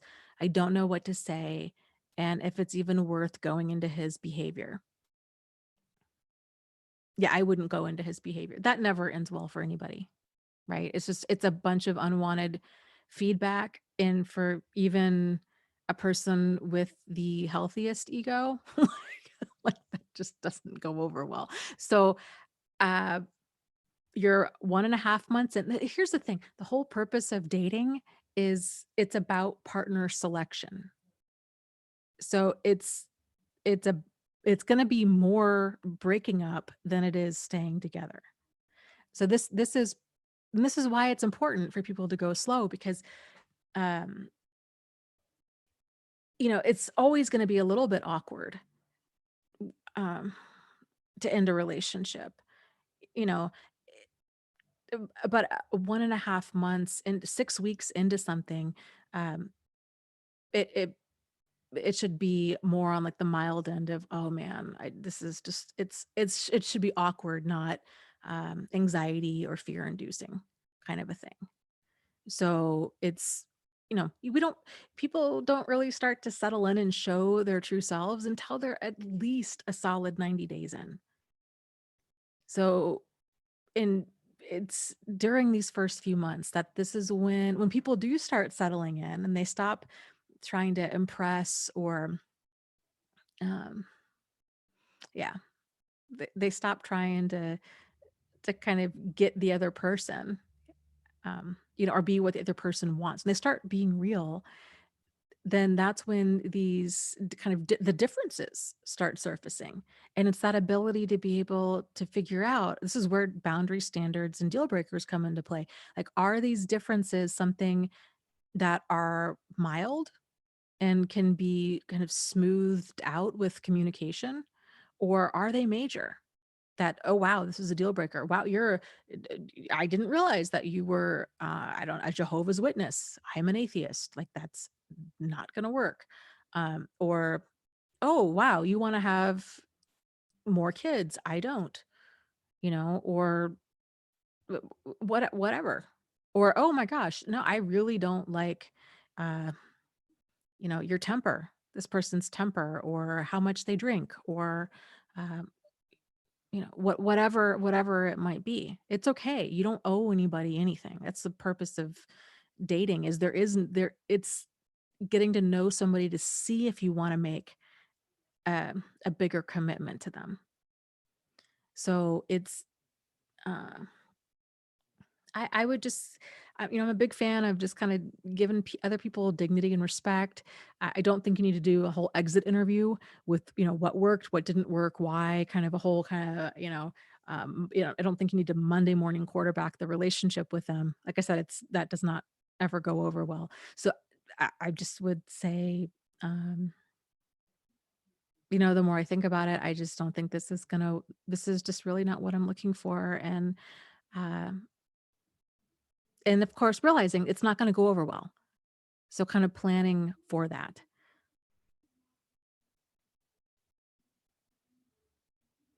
And you don't need to sit there and defend yourself. You don't need to sit there and argue. You can kind of just plan to say what you're going to say. You're 6 weeks into it.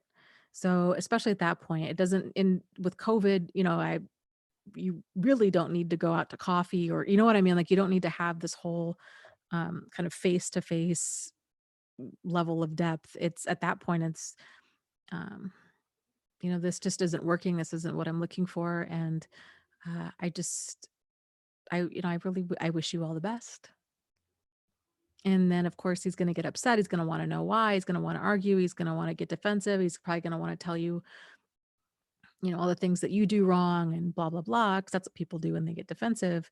And it's okay to say, uh, "I think I should probably just go now," and then hang up, and then block him across the board. That's it.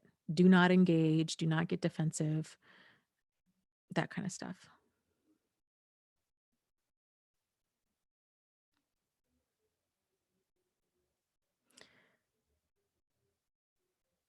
Yeah, I definitely wouldn't do it in person. She says, "If your fear should never be an emotion that's experienced in a relationship. The feeling of I'm afraid this person might become verbally or physically aggressive with me, that's a huge red flag."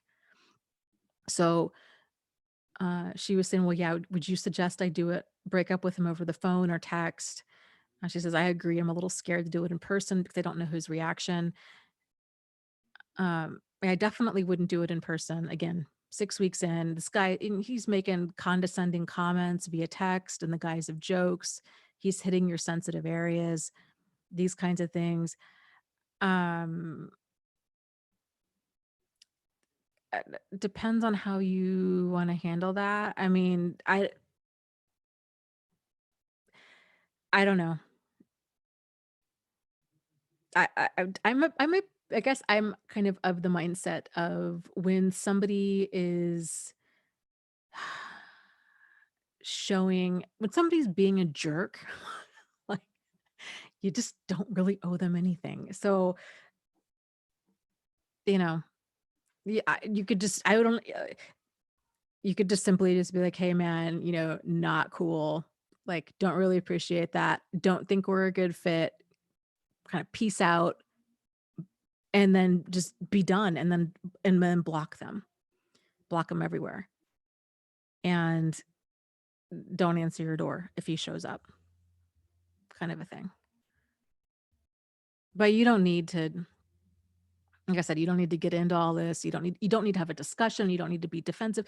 You don't need to sit there and if he's already kind of doing condescending, weird, like jokes that aren't funny, just put downs under the, you know, guise of being jokes. He doesn't seem to understand why that's offensive or why that's a problem for you. He doesn't respect your boundaries, that kind of stuff. Um, you just, girl, suffer no fools. Like you don't need to spend any more time with that kind of stuff. It's yeah, that's a million miles away from being workable. Um, Ojitos Bonitos says, "Mine tried to degrade me, then give me the silent treatment. So I blocked him everywhere except email. Right before I blocked his email, I saw he emailed me, trying to pretend that nothing had happened." Yeah, that stuff's nuts, isn't it? I've been through that too, where uh, it's that it's that hot cold. It's the and it might not even be like a fearful attachment style. It might even be more of just this. sadistic part of it all. I think there's a lot of, I don't know, and I don't mean this to sound sexist, but I feel like there's a lot of guys out there that have just crawled out from under a bridge or a rock. I don't know what it is. People are just getting more comfortable um, being garbage people. It's just bizarre, but I definitely have noticed a huge shift with this stuff online lately. I mean, there's whole posts on, there's a whole forum. It's great. I highly recommend it. I should probably show some of this stuff on my channel because I think it helps to for people to see other people are going through this, so they're not alone. But there's posts, subreddits. So Reddit, what is it, reddit.com, called Nice Guys. And it's, guys that start off kind of giving a few compliments, but then it's that entitlement mentality of, and then if they don't get the desired response, they rage and they become really just, verbally and emotionally abusive. And it's kind of their way of going out trying to maintain power, but um violence, that level of aggression and violence, that's a weak person's view of strength. It's not real. So yeah, that kind of, one of the biggest boundaries, one of the most important boundaries and I guess it's more of a standard, more of the most important standards I've ever set for myself that was an absolute game changer was in making my new standard of I don't do perpetually confusing or crazy making relationships. And that has made an ocean of difference in my life. And that started off with dating relationships. And then I realized, oh my gosh, why am I tolerating this in with certain friends? Oh my gosh, why am I tolerating this within certain work environments? And being able to accurately identify, okay, this is a problem. I don't have the desire or I don't have the energy or the emotional bandwidth to deal with this nonsense. So it either needs to somehow be resolved or I need to be shielded from it in some way, shape, or form, or I just need to leave because I can't have, it's just, I don't have time for that. It's ridiculous.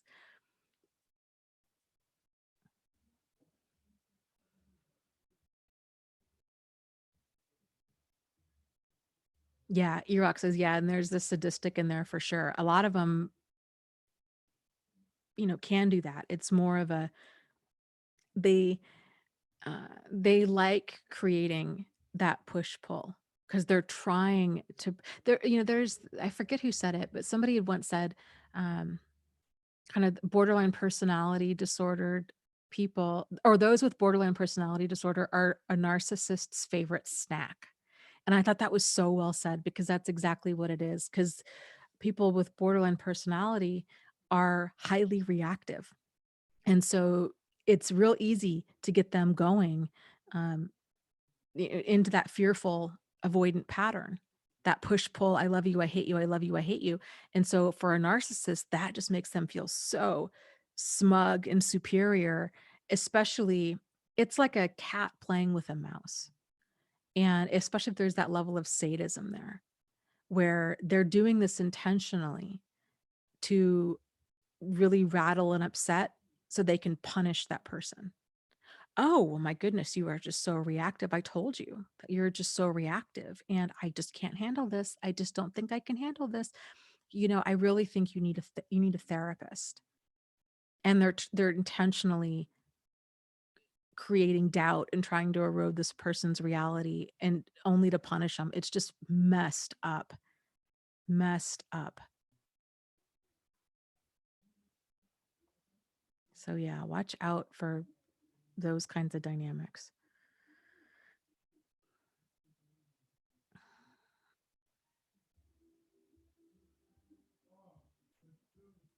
Let's see here. Let me scroll up.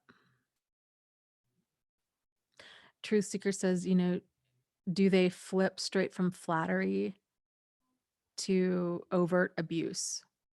Oh, sorry. There was a first part to that. She says, have any of you ditched a love bomber? How and what was the reaction? I always fell for the trap. Do they flip straight from flattery to overt abuse? So there's one situation that came up. This was years ago. Uh, when my eyes first began kind of opening to seeing problematic behavior for what it was.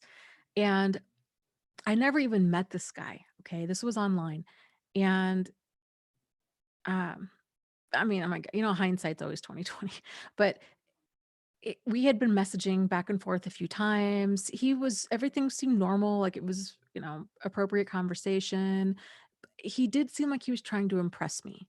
That was one thing I remember. Like, this is weird. The pictures that he was sending, it was more of it was like he always had to include something.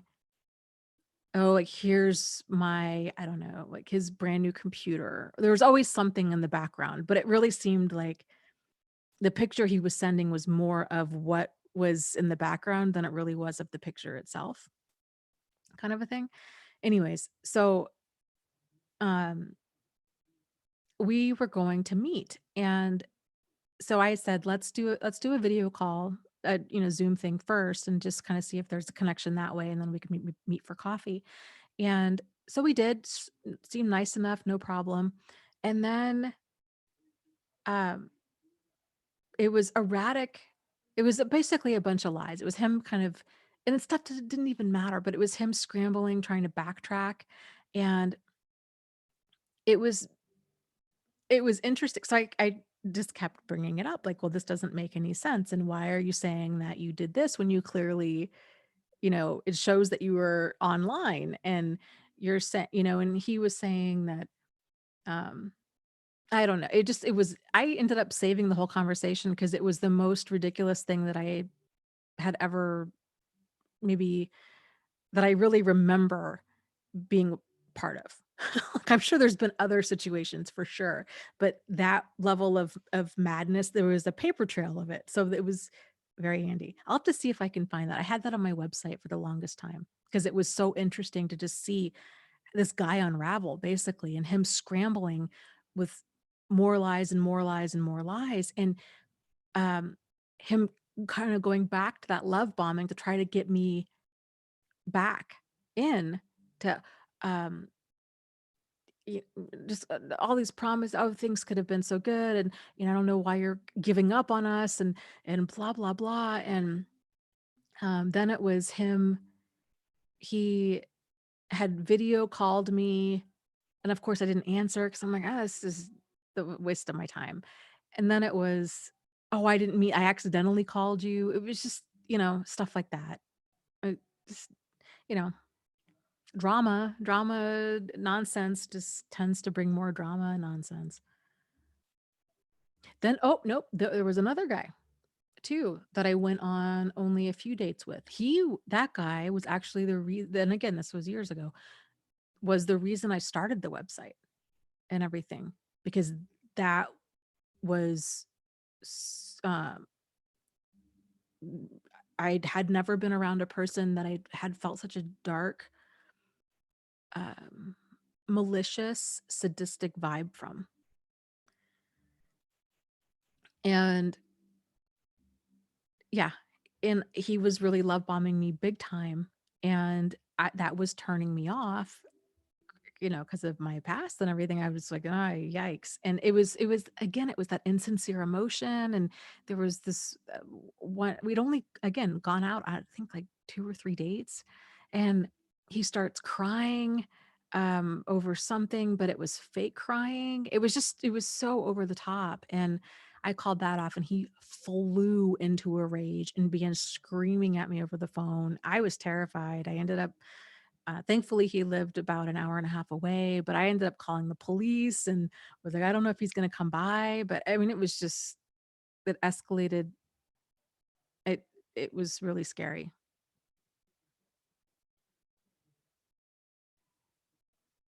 So, okay.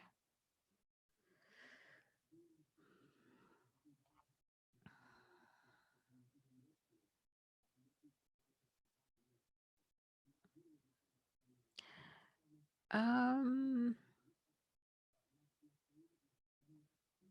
Bonnie was saying that, yeah, it seems like they want to see you unravel. Some of them do. It makes them feel, it gives them that added reassurance that they're significant, that they are in charge, that they're in control, that they're better. But realize that we don't have to feed into that. Like once you can see, oh my gosh, this kind of behavior, even though it can still be incredibly hurtful, is this is really immature on their end, and this is pitiful. And I don't have to accept this. I don't have to internalize this. They're going to say whatever they're going to say, and they're going to do whatever they're going to do. And, outside of us getting physical distance from them, we don't have control over what another person does or says, but we don't need to. If they're saying a bunch of stuff that's just garbage and it's designed to upset you, we can choose to not let that in. It's like a little kid when they get upset and they're like, "I hate you. You're the worst mom ever. And I I wish I had Chris's mom," kind of a thing, right? And they're saying all kinds of hurtful things because they're upset you didn't do what they wanted. We don't take that seriously, right? When that happens. It's sort of like, yeah, I know, I'm so mean, cruel and unreasonable kind of a thing. Like, yeah, file a complaint kind of a thing at, you poor child. But that's what you're telling yourself in your head. Like, oh my gosh, it's this kid's just unraveling because they're 3 years old and they don't understand, and they're trying to get power in whatever way a 3-year-old can, which is limited. It's obnoxious, but we don't let that in. It's the same thing with immature adults like that. Like we don't have to let that in.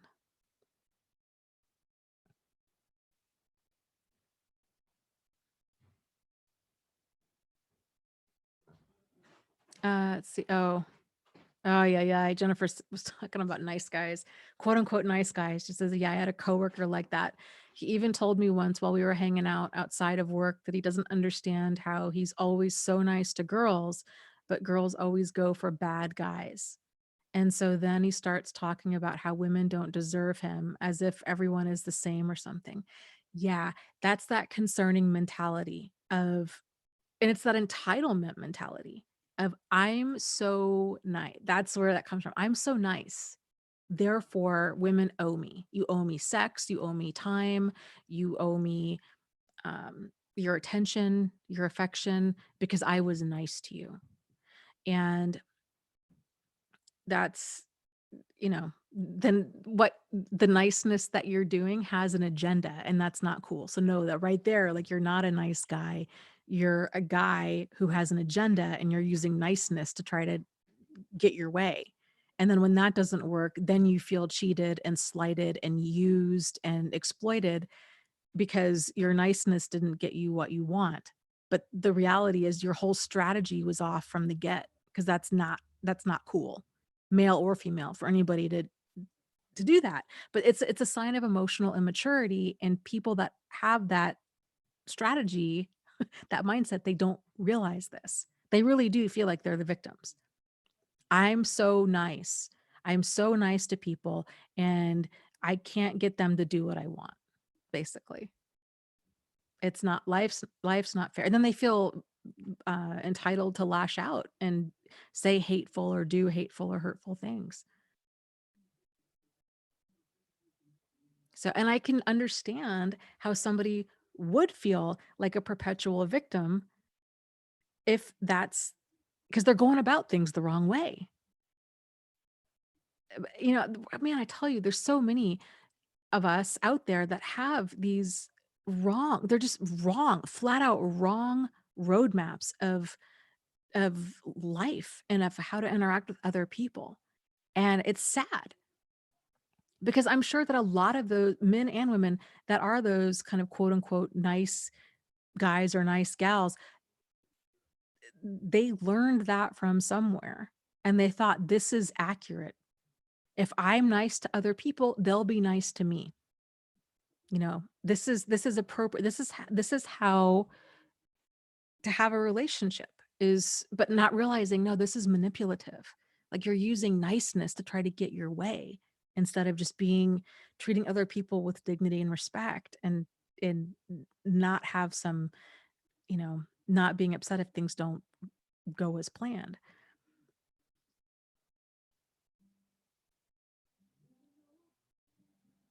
Okay, let's see here. Let me scroll up.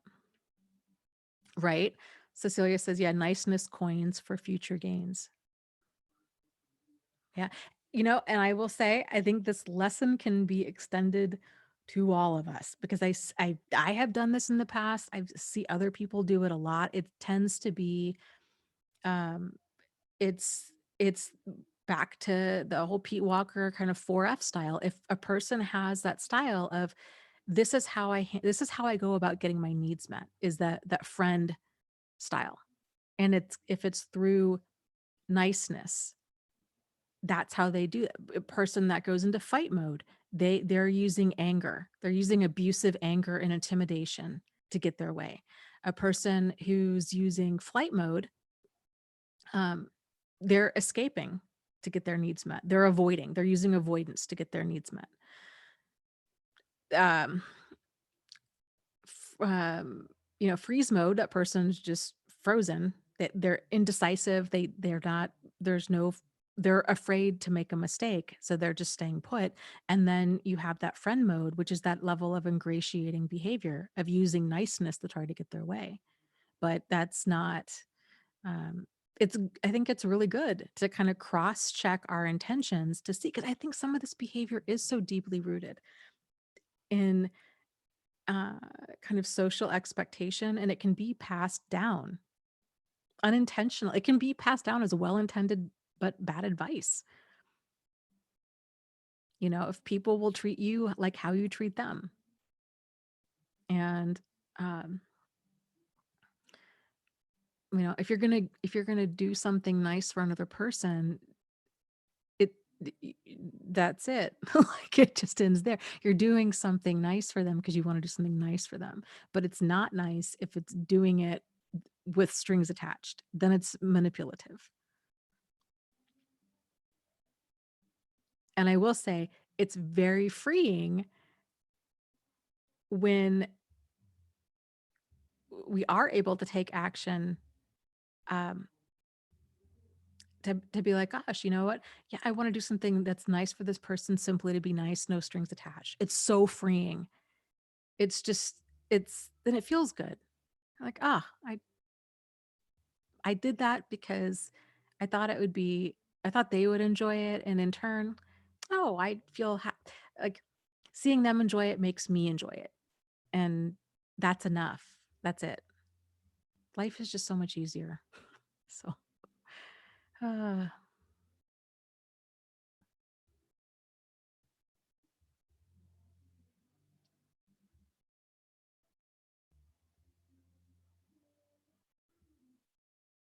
Cecilia says, what keeps me in my current relationship is the fact that I've been problematic myself. I don't know what's him or what's me. And here's the thing too. At the end of the day, it's okay for it to be like, there's probably things about you and there's probably things about him, but together it doesn't work. And that's okay. To be like, we are so far off track that it doesn't work. What I have found with a lot of people, um, people that, especially that tend to have that anxious or that fearful, I would say, yeah, probably more so like the anxious attachment style, or maybe even, I guess, fearful too, is when they're in a relationship where they're being cheated on, when there's deception of any kind, like lying, cheating, stealing, this kind of thing, when they don't want to leave the relationship, the only other option is going to be then to really try to settle the score, because that's the only way that they can start sleeping at night, because and that's not healthy either, right? So, but that tends to be the the only other option. So if you're not going to go, then you have to figure out, well, then how am I going to live with staying? And that's what it tends to come down to. People either they tend to numb out and try to cope and do um, different kinds of like, self-soothing behavior. They start eating a lot or exercising a lot, doing things in excess to try to regain control and to be like, everything's fine, fine, everything's fine. Or they settle the score. And so when you see this kind of stuff, then they start acting in ways that they don't normally. So then all of a sudden now they're cheating or they're lying or they're spending money that their partner doesn't know about. They're doing all of these passive aggressive things to get back at them. The added, I think, unconscious maybe benefit to this for them is, well, see, I can't be mad at my partner now because I've done the same thing. So they're not perfect, but I'm not perfect either. So I guess we're just in this less than perfect relationship. So therefore everything's okay. And that doesn't work either. So I think sometimes the door, the way out is to be like, you know what, this isn't working. This relationship is, uh, I have, it has brought forth parts of my personality and behavior that I don't ever want to deal with again. Like this, the level of perpetual confusion, the level of crazy making, the lack of sincere communication, the um the way our inability to actually solve problems is, our effectiveness as a couple is not there. It doesn't have to be 100% him or 100% you or 50-50 or any of that. It's just, this is toxic. Toxic is toxic. Cecilia says, "Oh, you've got my number."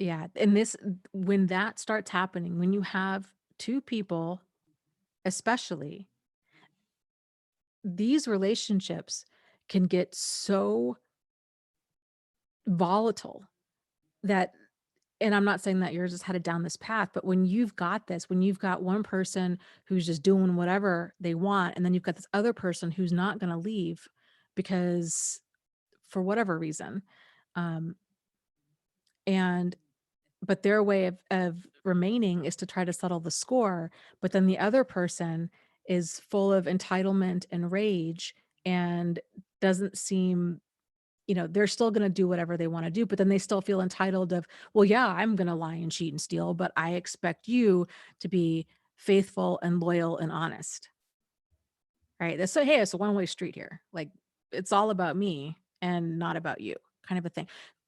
That's these dynamics, this is the kind of stuff that spirals into um, either a double homicide or a murder suicide. These things get to such a fevered pitch of of chaos and um, you know um, just out of control behavior, punishing behavior to each other, that are getting pushed right and left, and any sane person um, in that dynamic is going to be challenged. But if you're dealing with somebody, uh, you know, who's not aware that they're getting their buttons pushed, and it gets to that level, things just get very dangerous very fast.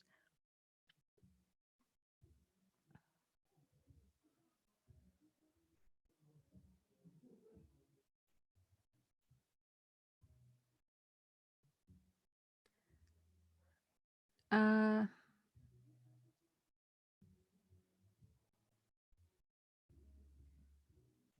let's see here. Elizabeth said, "Yeah, you're spot on." She says, "Sometimes we don't want to miss out something good and don't trust our gut. When we are invested in something, it's also hard to leave." Yeah, absolutely. And I guess here's the thing too, because there's that difference between,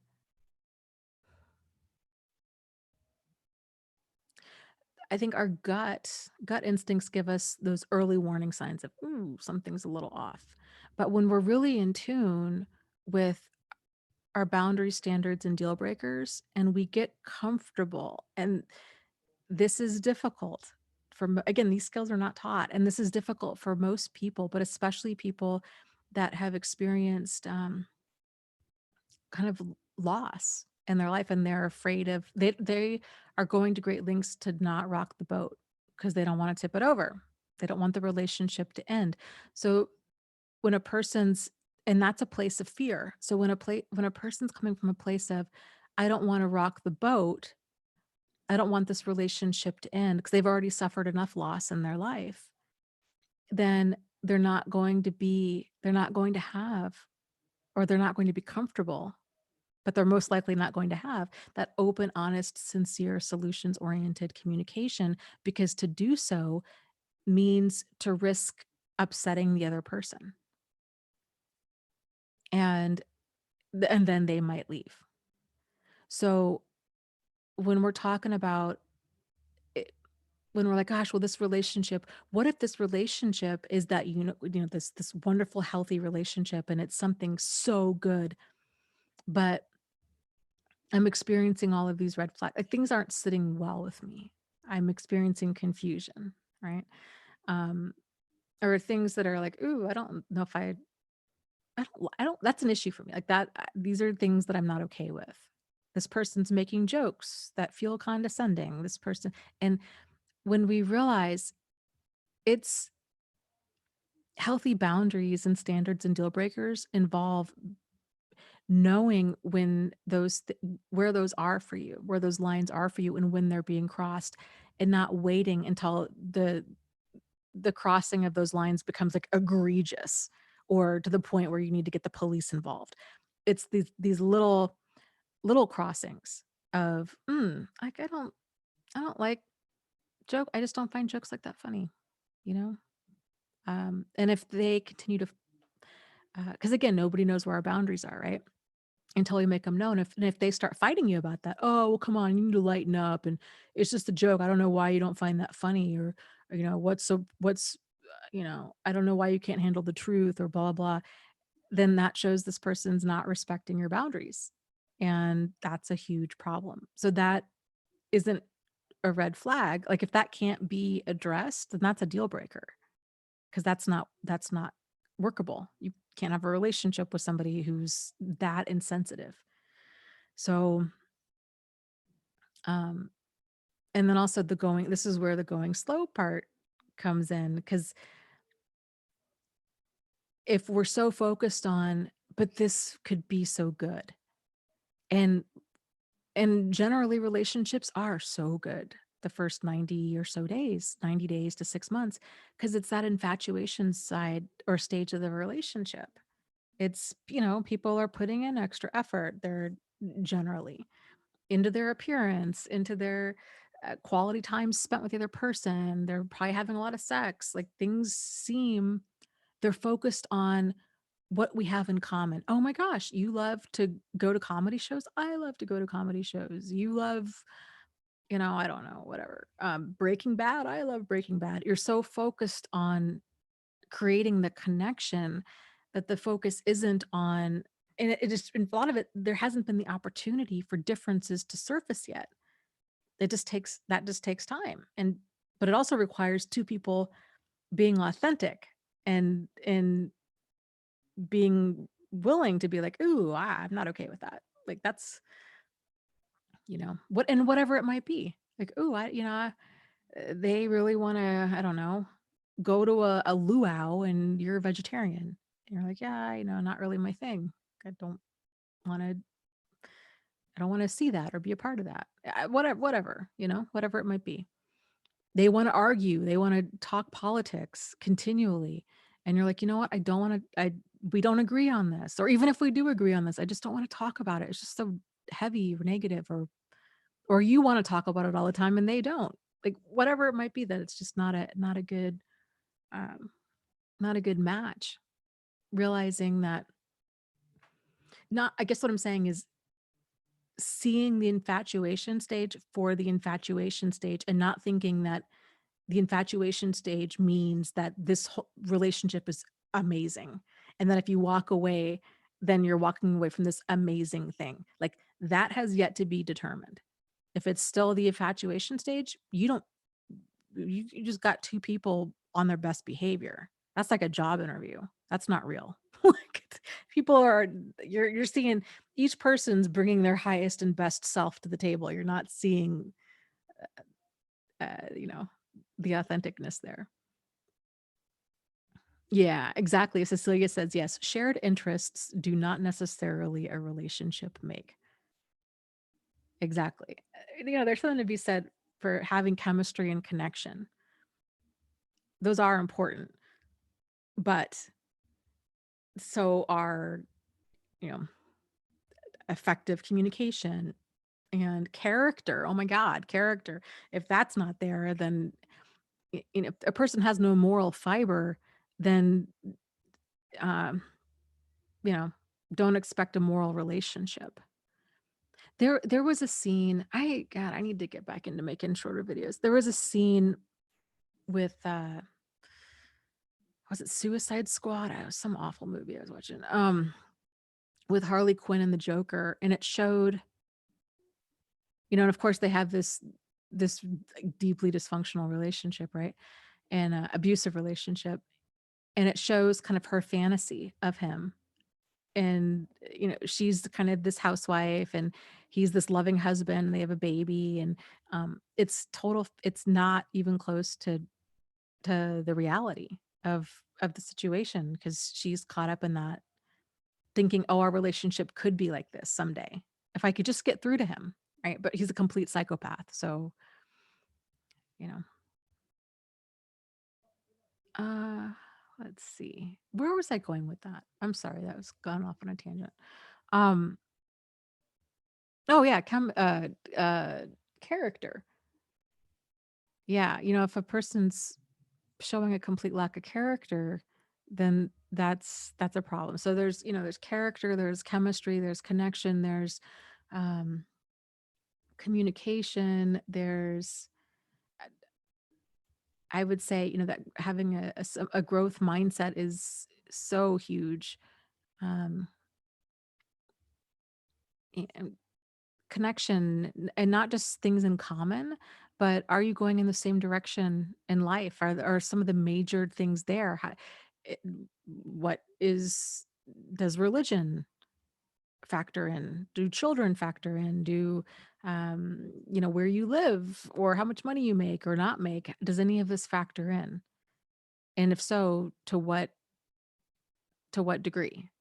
And yeah, I would say also conflict resolution is a big uh, is right up there with chemistry um, and common interests. I would say it's top 3, possibly even number 1, because if that's not there, then nothing else is there. So that ability to have, and that goes with communication. So that conflict resolution and communication are huge, and character. All 3. Okay. All 3. I don't know if I can choose. I guess character would be number 1. Number 2 would be uh, mm, honest communication, and number 3 would be conflict resolution. Okay.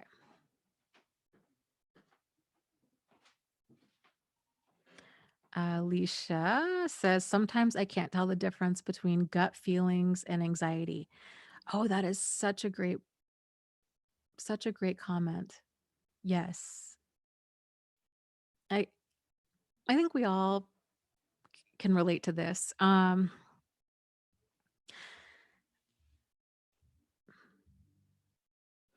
guess what I would say to that would be, it goes back to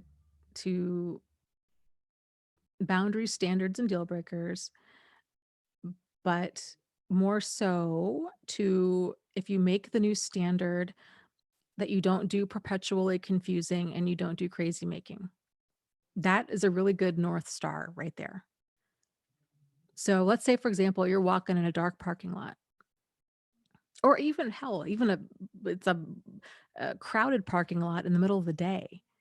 and somebody is walking fast behind you and it makes you uncomfortable, and you're like, you don't need to sit there and try to figure out, okay, does this, um, is this because I was robbed 6 years ago? Or is this because I'm hyper vigilant because of this abusive relationship?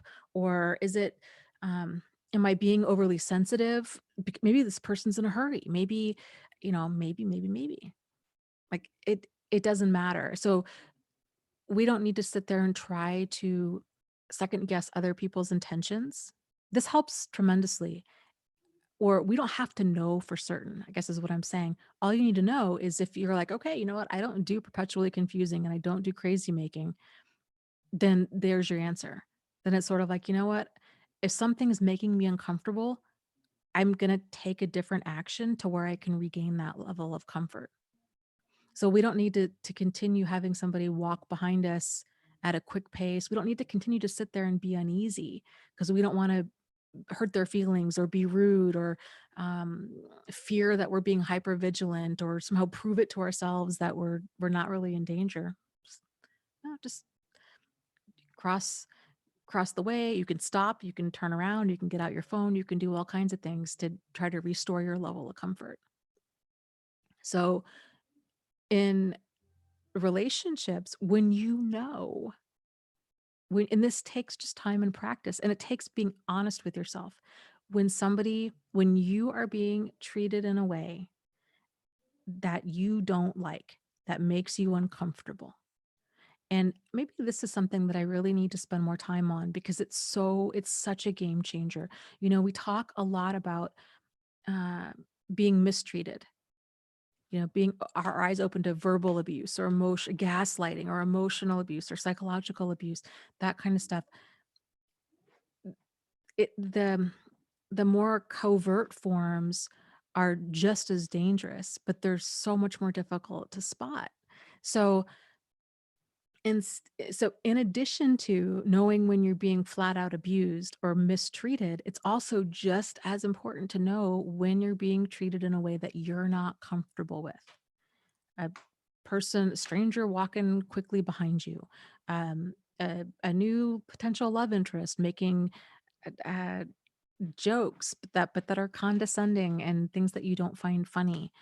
Um, Somebody I don't know, criticizing you in a way that just that you don't that's rude. Um, Somebody, a coworker who keeps asking you favor after favor. Uh, Again, it doesn't have to. The focus here isn't on, are they a narcissist? Are they not a narcissist? What are their intentions? Do they mean to be rude? Am I being too sensitive? Just set all that down because it doesn't matter. All that matters is, how do you feel about that? Because again, everybody's boundaries are different. Everybody's boundaries and standards are different. And this is why it's important to get grounded in that, because everybody's are different. So what we normally tend to do is we start doubting ourselves. Am I making too big of a deal out of this? Gosh, this new person I'm working with, they're making kind of jokes that are making me uncomfortable, or like I just I don't know, I get a weird vibe from them. What do you think? Right? That's, oh boy, that if we could erase that from our vocabulary, I think we'd all be doing well. And then what happens? Most people, I don't know why people tend to do this, but we all tend to fall into this, is we start to justify, we try to play devil's advocate. Well, maybe it's their culture. Maybe they just didn't know better. Maybe I don't know. I think jokes like that are for fine. I think that's funny. And then what happens? Then the person who's trying to seek validation or clarity starts getting even more confused. Oh, well, maybe I am being too sensitive. Maybe I'm the issue here.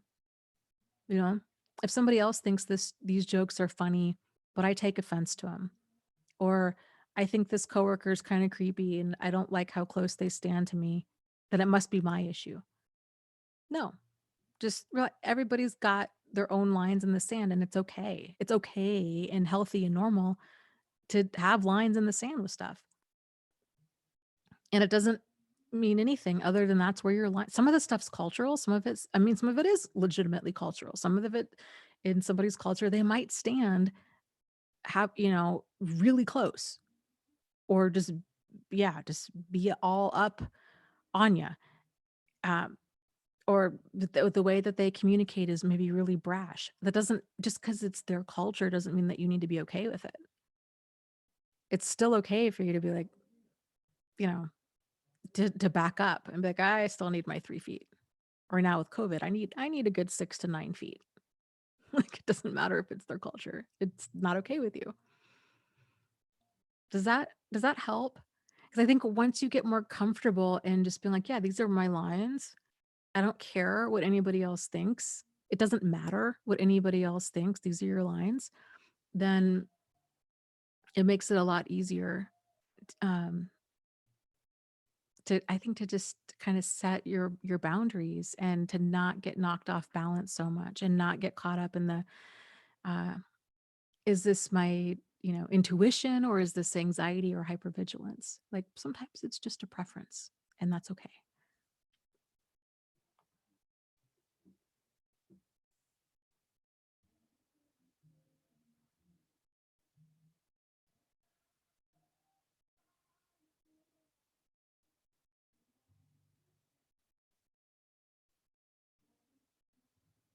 Oh, Fatima, says she just got here. I was wondering how you were doing. It's good to see you.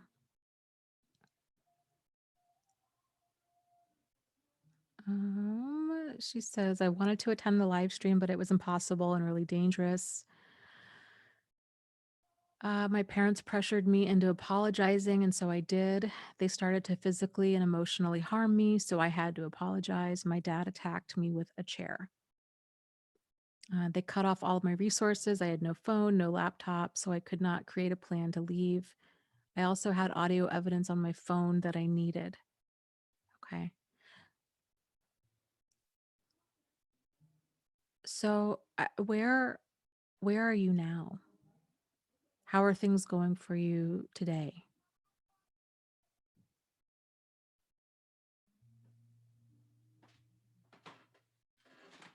And Fatima, I don't know if this is, I know we've mentioned some resources before on here as far as, different types of domestic violence shelters or suicide um, hotlines, these kinds of things. I think I'd mentioned to you, I have a support group. It's free.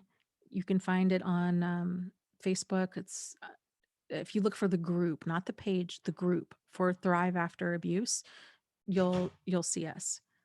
And there's over, I don't even know how many people, 55,000 plus people on there. It's a really, really active group. There's people 24 hours a day on there. Um,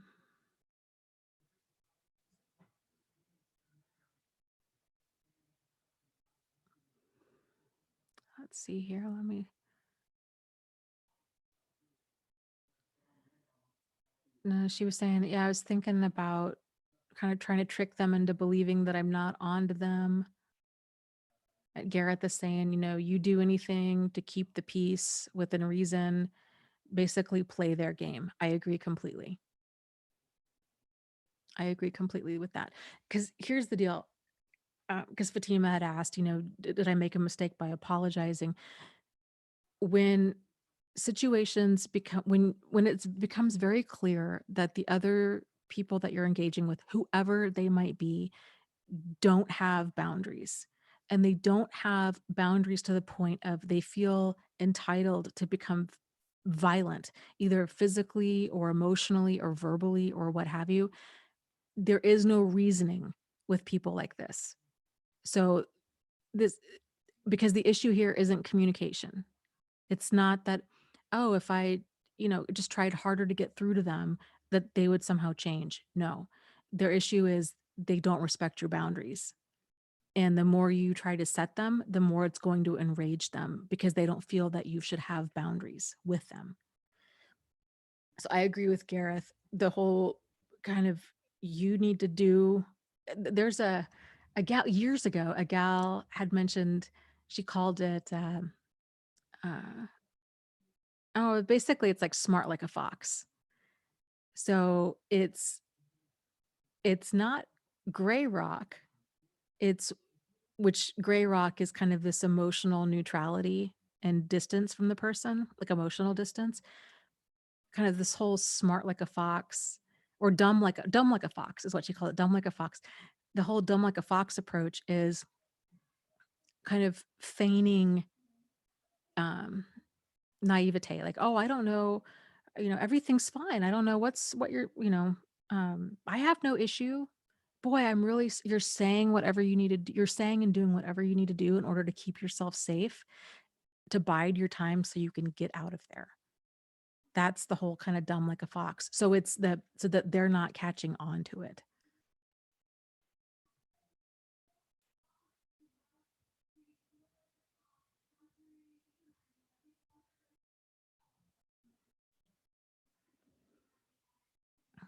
Let's see. That's really great advice, Darlene. She says, in the future, upload evidence to the cloud so you can retrieve it on any device.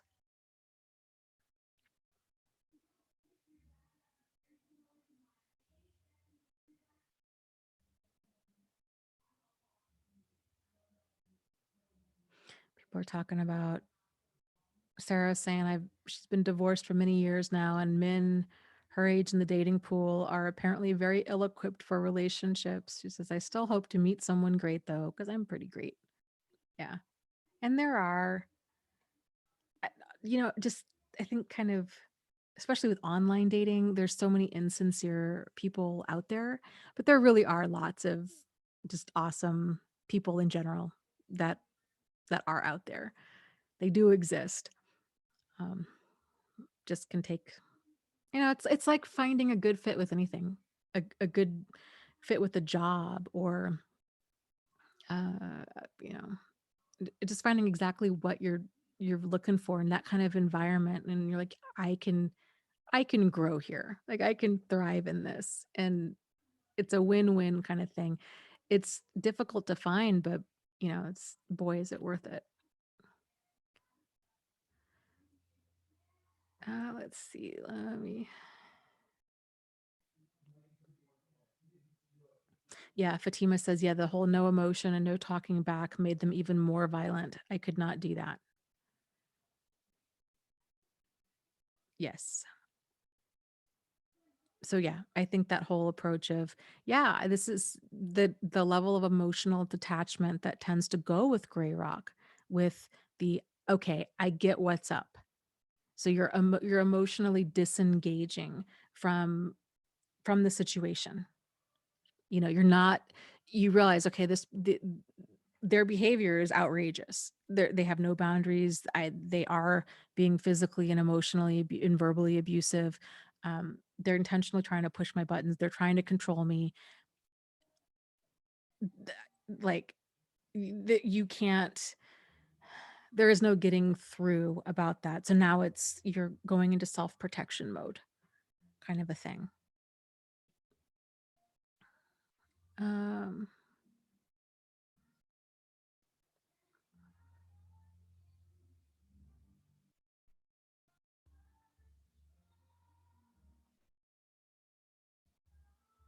Jennifer says, there's a couple guys I work with who give me the creeps. Both of them do the staring thing. I try to not look back because it makes me uncomfortable, but that makes it worse. I know for sure one guy is mentally ill, but I'm not sure about the other guy. I think he might be antisocial. How could one control if someone stares at them? Would that be considered a boundary? Um, well, okay. So let me back up. It's uncomfortable, and that kind of behavior creates a hostile work environment. If you've got one guy who is mentally ill, um, and I don't know, but maybe I don't know if he, uh, if kind of all of his behavior is a little bit off or what, but even still, I don't know if it's that creepy kind of predatory stare where they're just like, when guys just like ogle women, they're just that, you know, they just I don't even know what that's about. Like, does that ever work? Because it's really uncomfortable. Um, when they just stop and they just stare at you as you walk by. Regardless, it's not okay, and it is uncomfortable, and I think it's completely reasonable to have that not be okay with you, regardless of if the guy has mental illness or uh, what have you. Like, you don't need to figure out like what's going on with these people that's making them do this. It doesn't matter. Did they have a bad childhood? They have a bad day? Is there untreated mental illness? Like, if it's not okay with you, then it's not okay with you. And I definitely think that kind of behavior, because it's outside what would be considered appropriate behavior, and it crosses into the line of creating a hostile work environment. And potentially sexual harassment if they're like ogling you. I would talk to your manager about it. So, and then go from there. So hopefully the manager will then talk to them and hopefully it'll stop. And if it doesn't stop, then I would keep on it. Keep keep on it.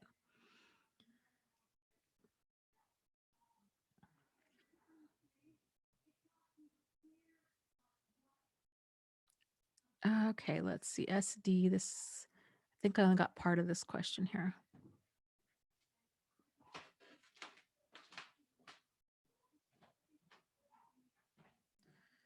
Um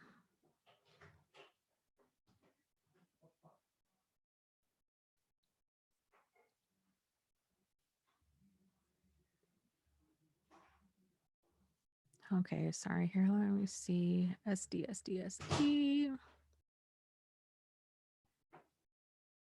Okay, Sarah, real quick before I go back up to SD's question. Sarah asked, why do I keep finding crazy people?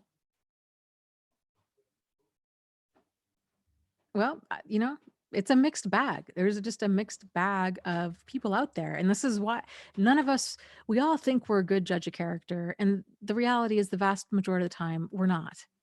Because we're all we're ever really engaging with is another person's um, generally, if they have some degree of manners, we're meeting their highest and best self. They're on their socially appropriate behavior.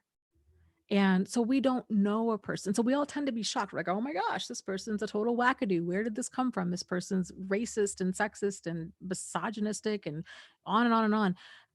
I didn't see this coming. Well, a lot of times we don't. A lot of times it just takes some time to actually get to know a person because people tend to put their best self forward until they don't.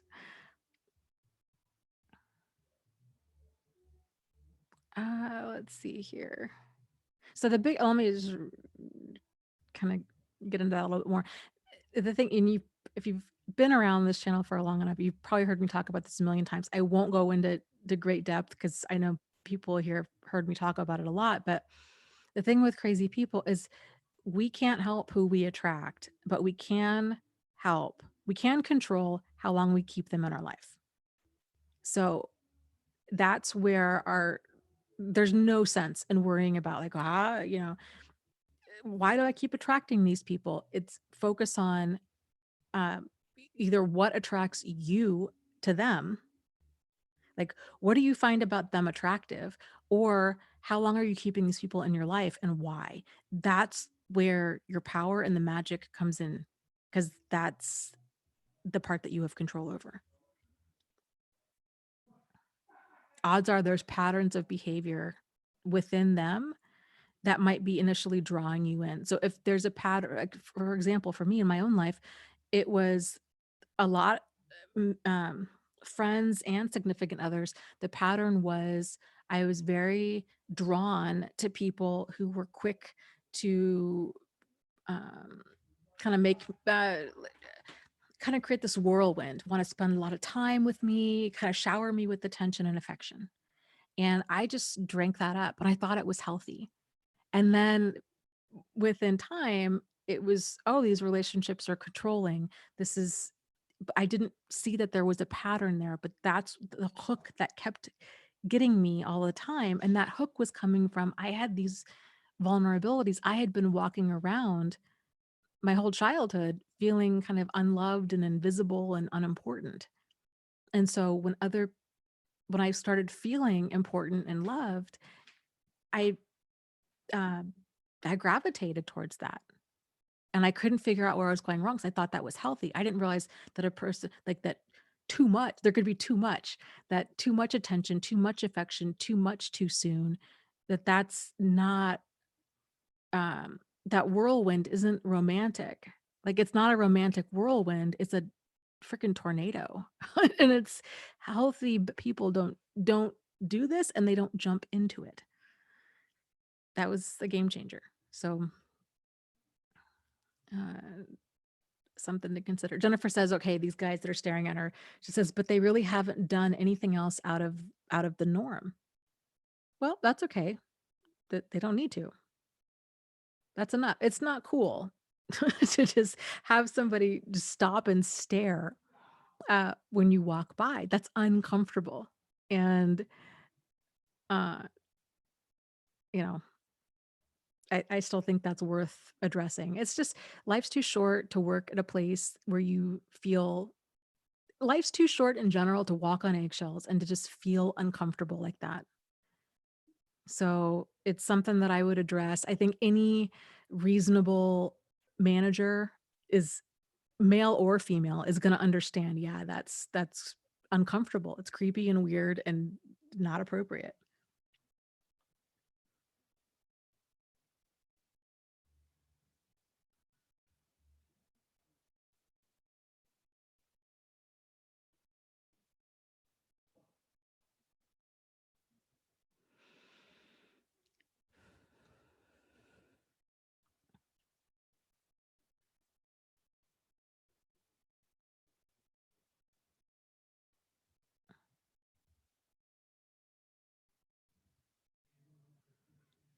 Let's see here.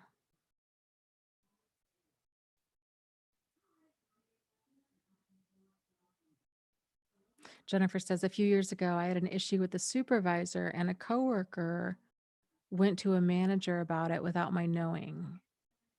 So that was all awkward, and the aftermath was awkward. I'm glad it happened though, because eventually me and the guy came back onto decent terms again after a few months of his silent treatment. I just really don't want to go through that again. But if things get worse, I will say something. And I guess so that dynamic, I don't know what happened with the former coworker, this guy, but this concerns me kind of what you're saying. This tends to be very typical uh, kind of people pleasing behavior. It's I have a problem with somebody. I don't want to rock the boat because I don't like conflict or confrontation, but I want it to stop. So I'm going to talk to a friend about it and vent, and that's going to make me feel better because I'm not addressing it directly, but I'm at least venting about it, which feels like I'm actually doing something about it, but I'm not, right? And so then your friend was like, "What? This is ridiculous. I need to do something if she's not going to." Goes to this supervisor. Now, the guy who was, and again, I don't know what he did, if I don't know the situation, but then things were awkward. That sucks. I get it. I think we've all um, at least had some type of incident like that where that we can relate to, where that's just really uncomfortable, especially when it's at work and you can't get distance, you know? Um, but I guess it's concerning, he gave you silent treatment for a few months, but then you were experiencing relief. And when he reopened communication with you, and then you were on decent terms with him again.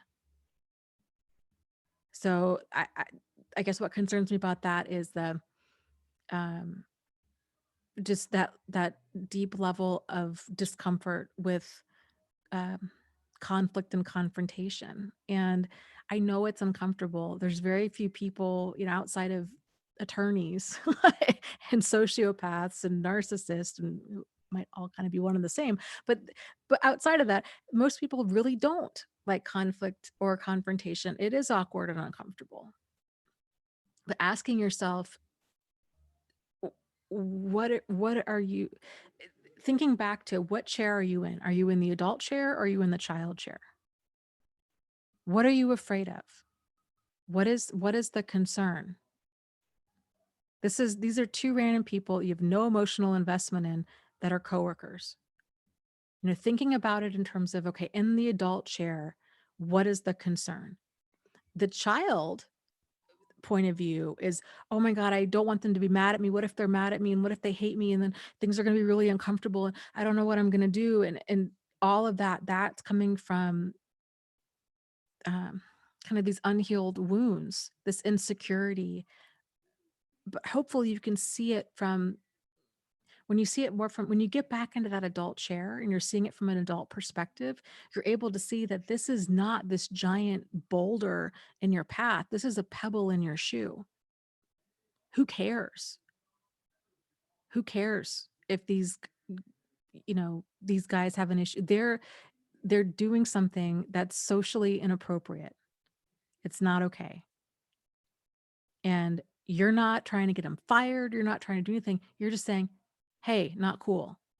You're just being assertive about it to either them or to the manager. If they have the issue with it, they're the one with the issue. And um, if uh, I guess kind of just playing that through, because I get it. It can be so easy to get caught up in those emotions and the fear of the conflict and the confrontation. But then thinking, okay, well, what if they get upset with you and they give you silent treatment at work? You don't have to let that bother you. If they're trying to punish you that way, then whatever, F them. Who cares?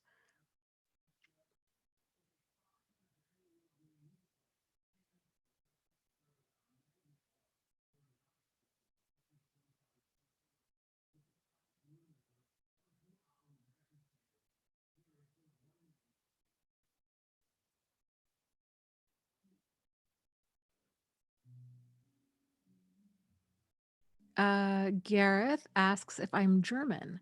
No, I am not. I am half Sicilian and half I don't know what, because my grandfather was adopted on my mom's side. So the my last name, because he was mentioning, oh, your surname is German, and that's very interesting that you've kind of realized that. A lot of people I've come across, well, not I, two, like the people that I've come across that have the same name do have the German version of it, which is Morgan Stern. But yes, it's no ours. It's just Morning Star.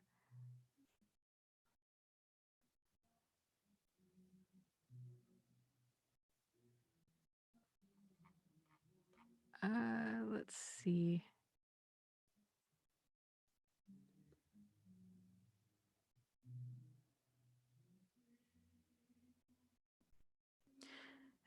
Fatima, I would encourage you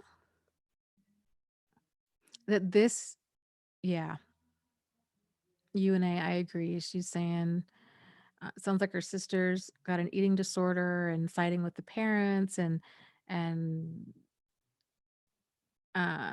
you're asking if you could help your sister, but UA was saying, you really can't. You just need to do what you need to do to stay safe. And um, I would agree. It sounds like there's so much that's going on under that roof that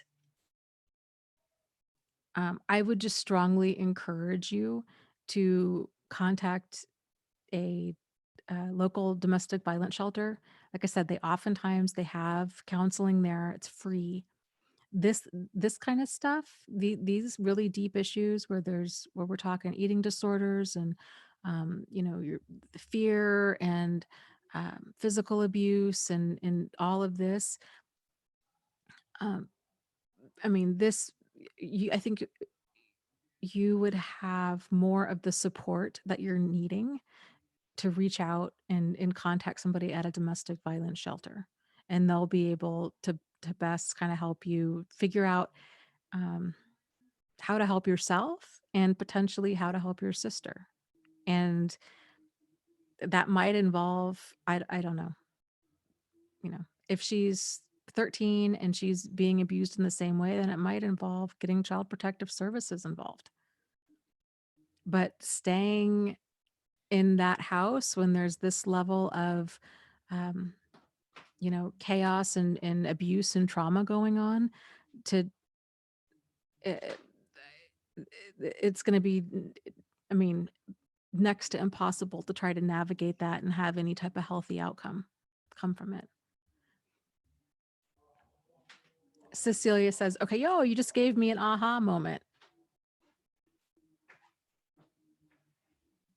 Do tell.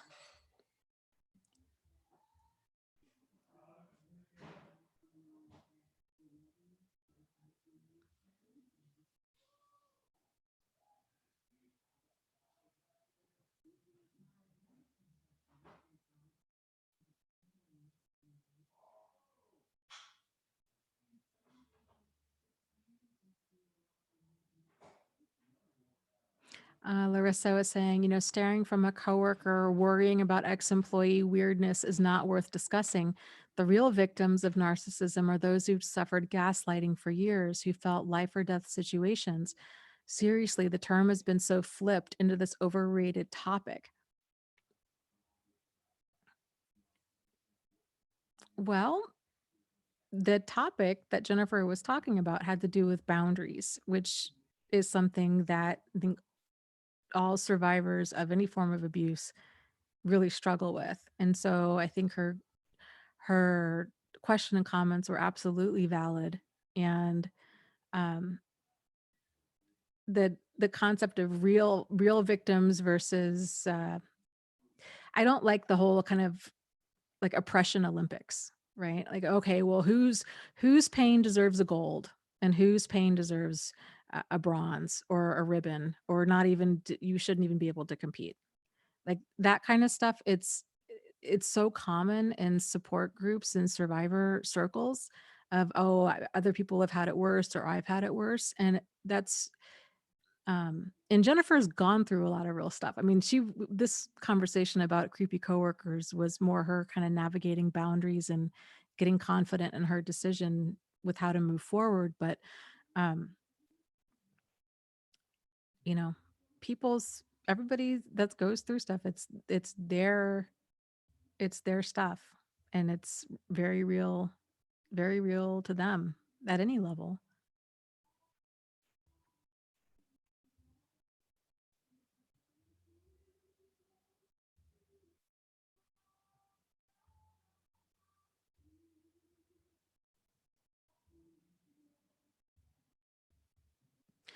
I get it. Larissa says, yeah, everybody's calling, their ex a crazy narcissist. And um wait, I just lost the rest of that comment.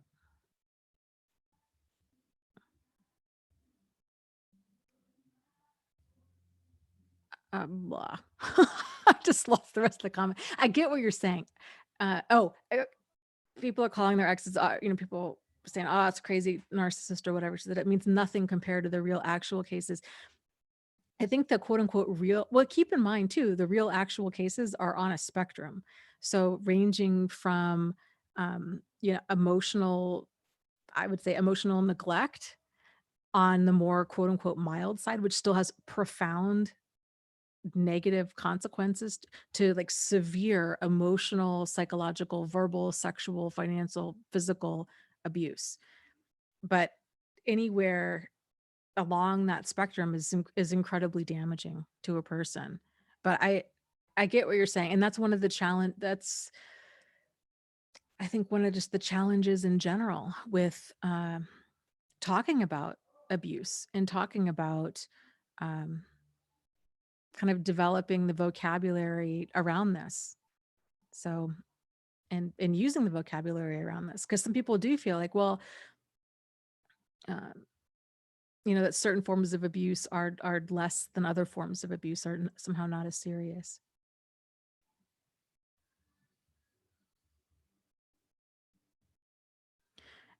And Jennifer says, I kind of feel like I'm being silly about this, but it's like a surprised, intense stare thing. And when Dana said predatory, I was like, yeah, wow, that hit the nail on the head. But yeah, I'm just worried about being followed in my car or something. And there's not always security working every day. Yeah, I've been on the receipt. I've worked in a place God, back when I was 20 years ago, where I had a guy that would do something similar. It was so obnoxious. And it was this whole kind of like, hey girl, kind of look like I'm interested, Like I'd walk by and he would just stop what he was doing. And it was just like, I don't even know what is the thought process. Like does he want me to notice him? Was he trying to make me uncomfortable? I don't even understand what the purpose of that is, because it's just off-putting. Like I can't imagine that there's any girl that's like, "Ooh, he's so into me. I'm so excited." He just completely just freezes and stares at me. How romantic. It's really uncomfortable.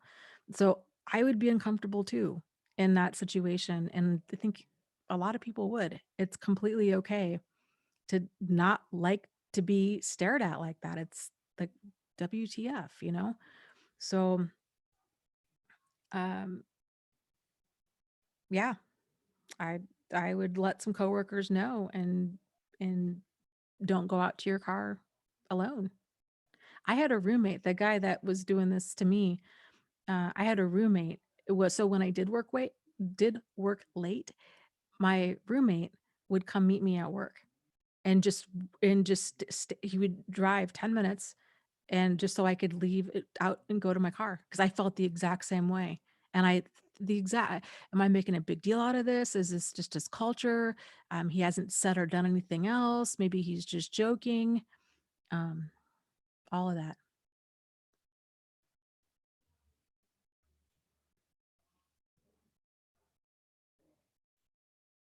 Yeah. And that's a really valid point too. Sarah says it's hard to explain how damaging emotional abuse is to people who haven't suffered it. It is so very damaging. And yes, it can kill too. Absolutely. It's all damaging. It, and um, yeah, yeah, absolutely. Incredibly, incredibly destructive stuff.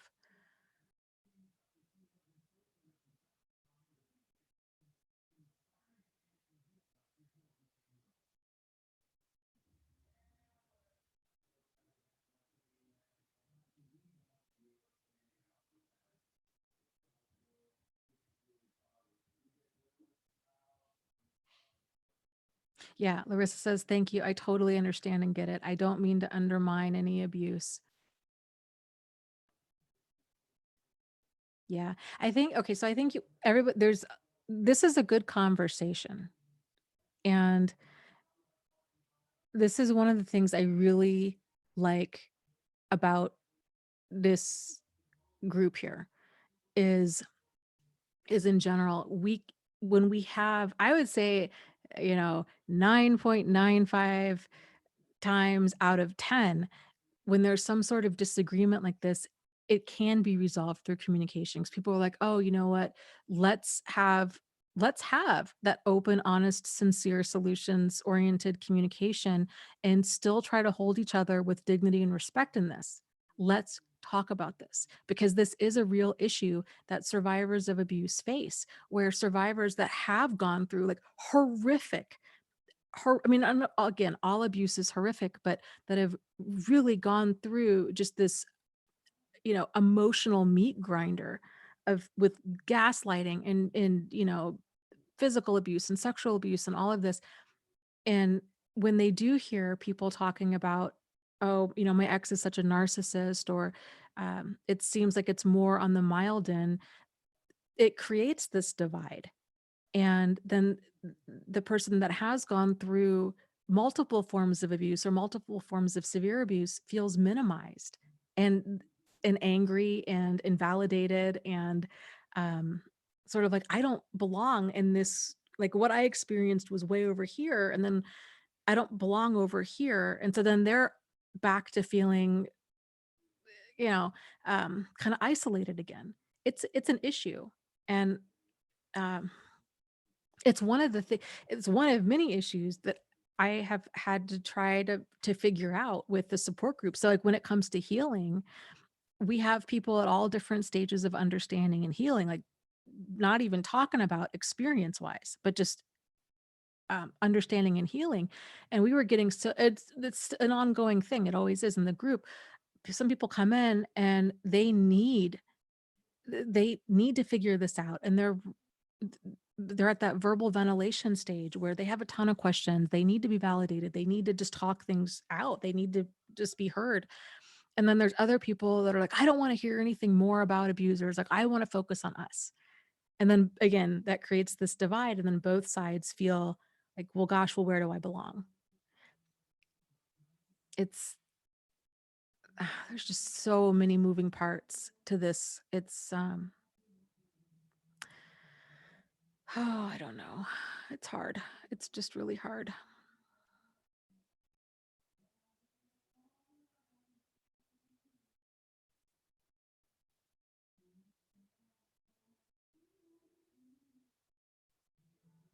Darlene said, I had someone tell me I had no right to say I have PTSD, regardless of it actually being professionally diagnosed, because what I have been through isn't as bad as what war veterans have experienced. Yes, this is a very common um, thing for people to say. I've seen this happen a lot online, and it's this inaccurate understanding of PTSD. So for a lot of people tend to think, oh, well, PTSD either it only happens in times of severe trauma, and or it only happens when a person's at war and experiences severe trauma. And that's not true at all. PTSD can be caused by any type of trauma, but the kicker is it's what any one of us experiences as trauma is something that generally far exceeds our ability to cope at that time. So that's going to depend on that person's own kind of internal level of experience, previous experience, resilience, um, different personality factors come into play. You could have, 10 different people that are in a horrific car accident, and maybe one develops PTSD from it. The other, maybe five have some kind of symptoms, but they fade in time. Maybe three are a little rattled. Maybe one person never gets in a car again. Somebody else uh, maybe struggles with nightmares. Everybody handles stuff differently. That's the thing. And PTSD it's caused by uh, any really anything traumatic.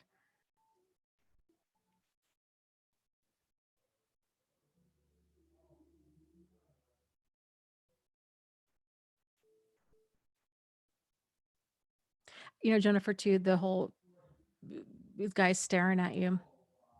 So one of the again, not that it matters, okay? Because if you're uncomfortable, period, end of story. Like that's really all that matters. It's not cool. No, I mean, that's not socially acceptable behavior to just stand there and stare at a person unless there's something cognitively wrong with the person, right? Then we're like, okay, or it's not age, the child's 2 years old and they've never seen um I don't know, somebody who looks radically different, a person with a mohawk or purple hair, and they're just, their eyes are huge and they're just watching this person as they walk by. There's exceptions, but it's it's the exception, it's not the rule. But it can help sometimes to validate yourself. I'm even hesitant to say this because I don't even know if I want to encourage this. I'm just going to say it. But again, I don't really want to encourage this. But think about, would they do this to your boss? So if they're not doing it to to to people where there would be consequences, then it's not due to age or kind of mental, cognitive capacity. They know better and they know it's inappropriate and they're continuing to do it. But again, we don't even need to figure out, like, do they know better? Do they mean this? Do they mean to be creepy? Are they just creepy? It's just, you know, it's not okay.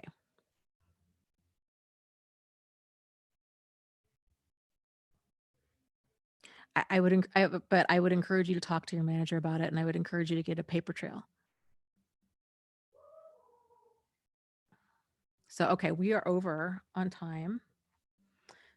So I appreciate you guys for, um, yeah, allowing us to kind of tie up some loose ends there.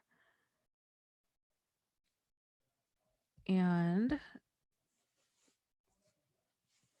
so, Fatima, I'm a little concerned about you. I wanted, we're getting ready to do our uh, guided meditation thing for the rest of the night. The chat, I don't know how long it stays on, but again, Fatima, if you're interested, at a minimum, consider joining my support group. Like I said, it's a free group. It's runs 24 hours a day. You can find it by going to Facebook and looking for Thrive After Abuse for the group. You might want to change to create like a fake account to join. That's just a thought, but at a minimum, I strongly encourage you to consider calling a domestic violence shelter. They're open, most of them, if not all of them, are open 24 hours a day. They have advocates there that you can talk to, and that can hopefully help you to just get some of the clarity and the validation that you're seeking, as well as help you um, kind of come up with what some of your next steps might be if you were to want to take them.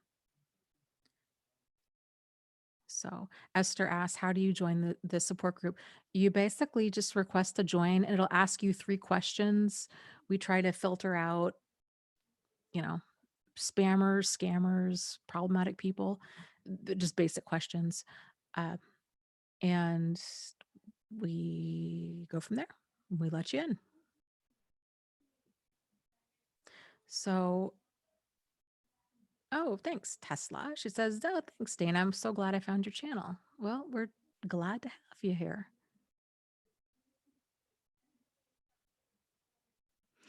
Okay, real quick.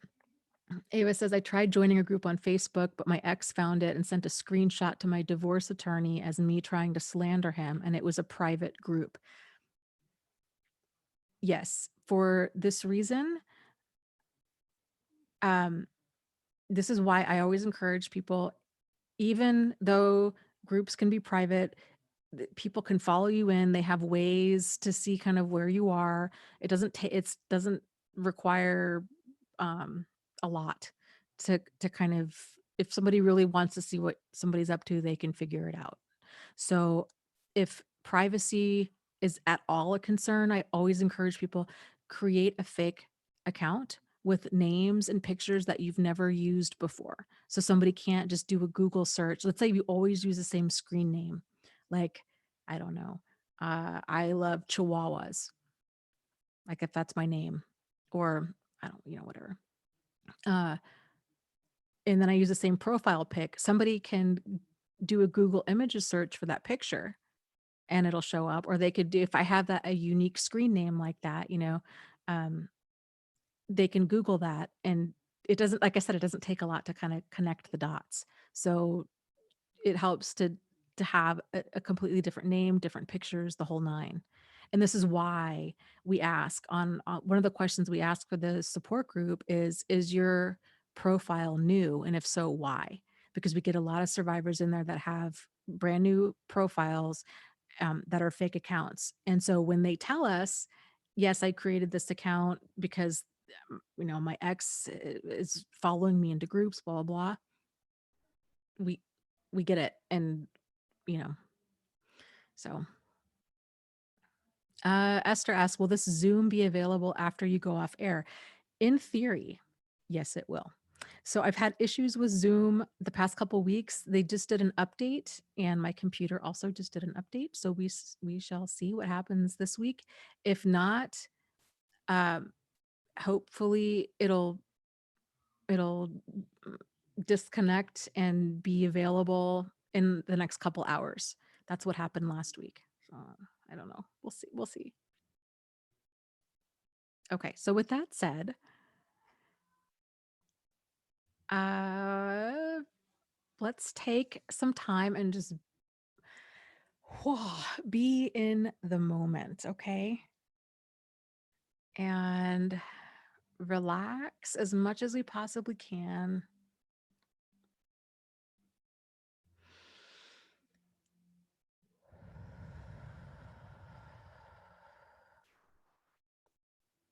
Allowing yourself to decompress and breathe and be here in the present moment.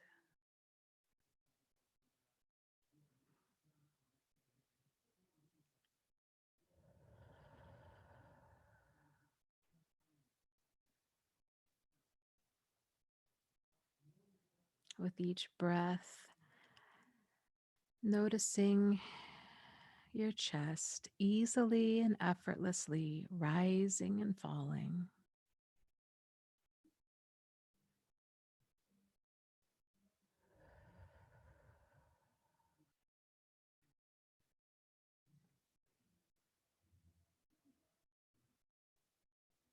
Allowing yourself to be fully present in this moment,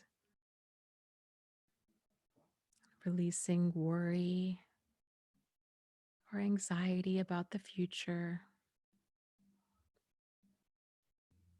releasing stress, resentment, or regret about the past.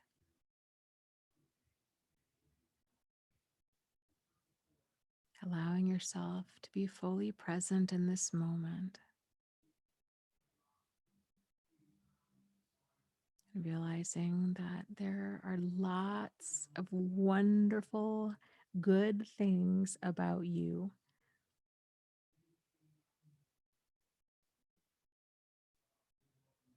That you've come a long way, and that you are capable, that you are strong, and that you know what nourishes you and what drains you. You know when you're experiencing something that's uncomfortable or when something's comfortable. And it's okay for you to have preferences with what you like and what you don't like.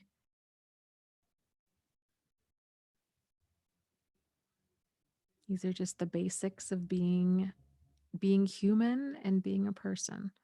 Absolutely, you're entitled to your thoughts and your feelings and your opinions.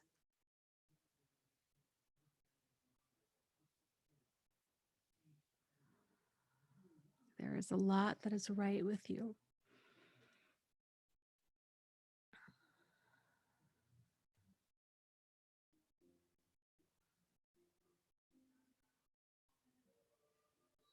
When you get a moment, go ahead and open your eyes, come on back.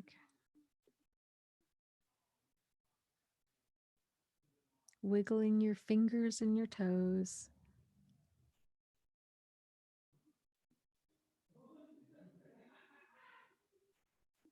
Being in the moment.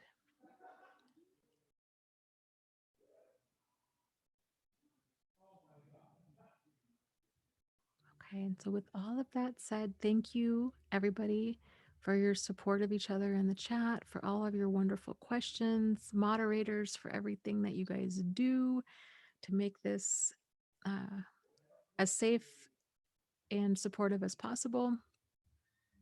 And with all that said, I will see you guys next week. Oh, I meant to tell you, and I don't think she was on tonight. We are working on getting the book club notes up for divorce poison. So that was a comment from last week. I said that I was going to do that. So that is supposed to be happening tonight. So check my website, thriveafterabuse.com under book club, and you'll see my notes from that book, which is fantastic if you're struggling with a quote unquote high conflict person, or divorce, especially if there's children involved. So, with all that said, just lots of love to you guys. You are not alone, you are not crazy, and you really can move forward and heal from this. So, you take care and have just a wonderful week. Okay. Good night.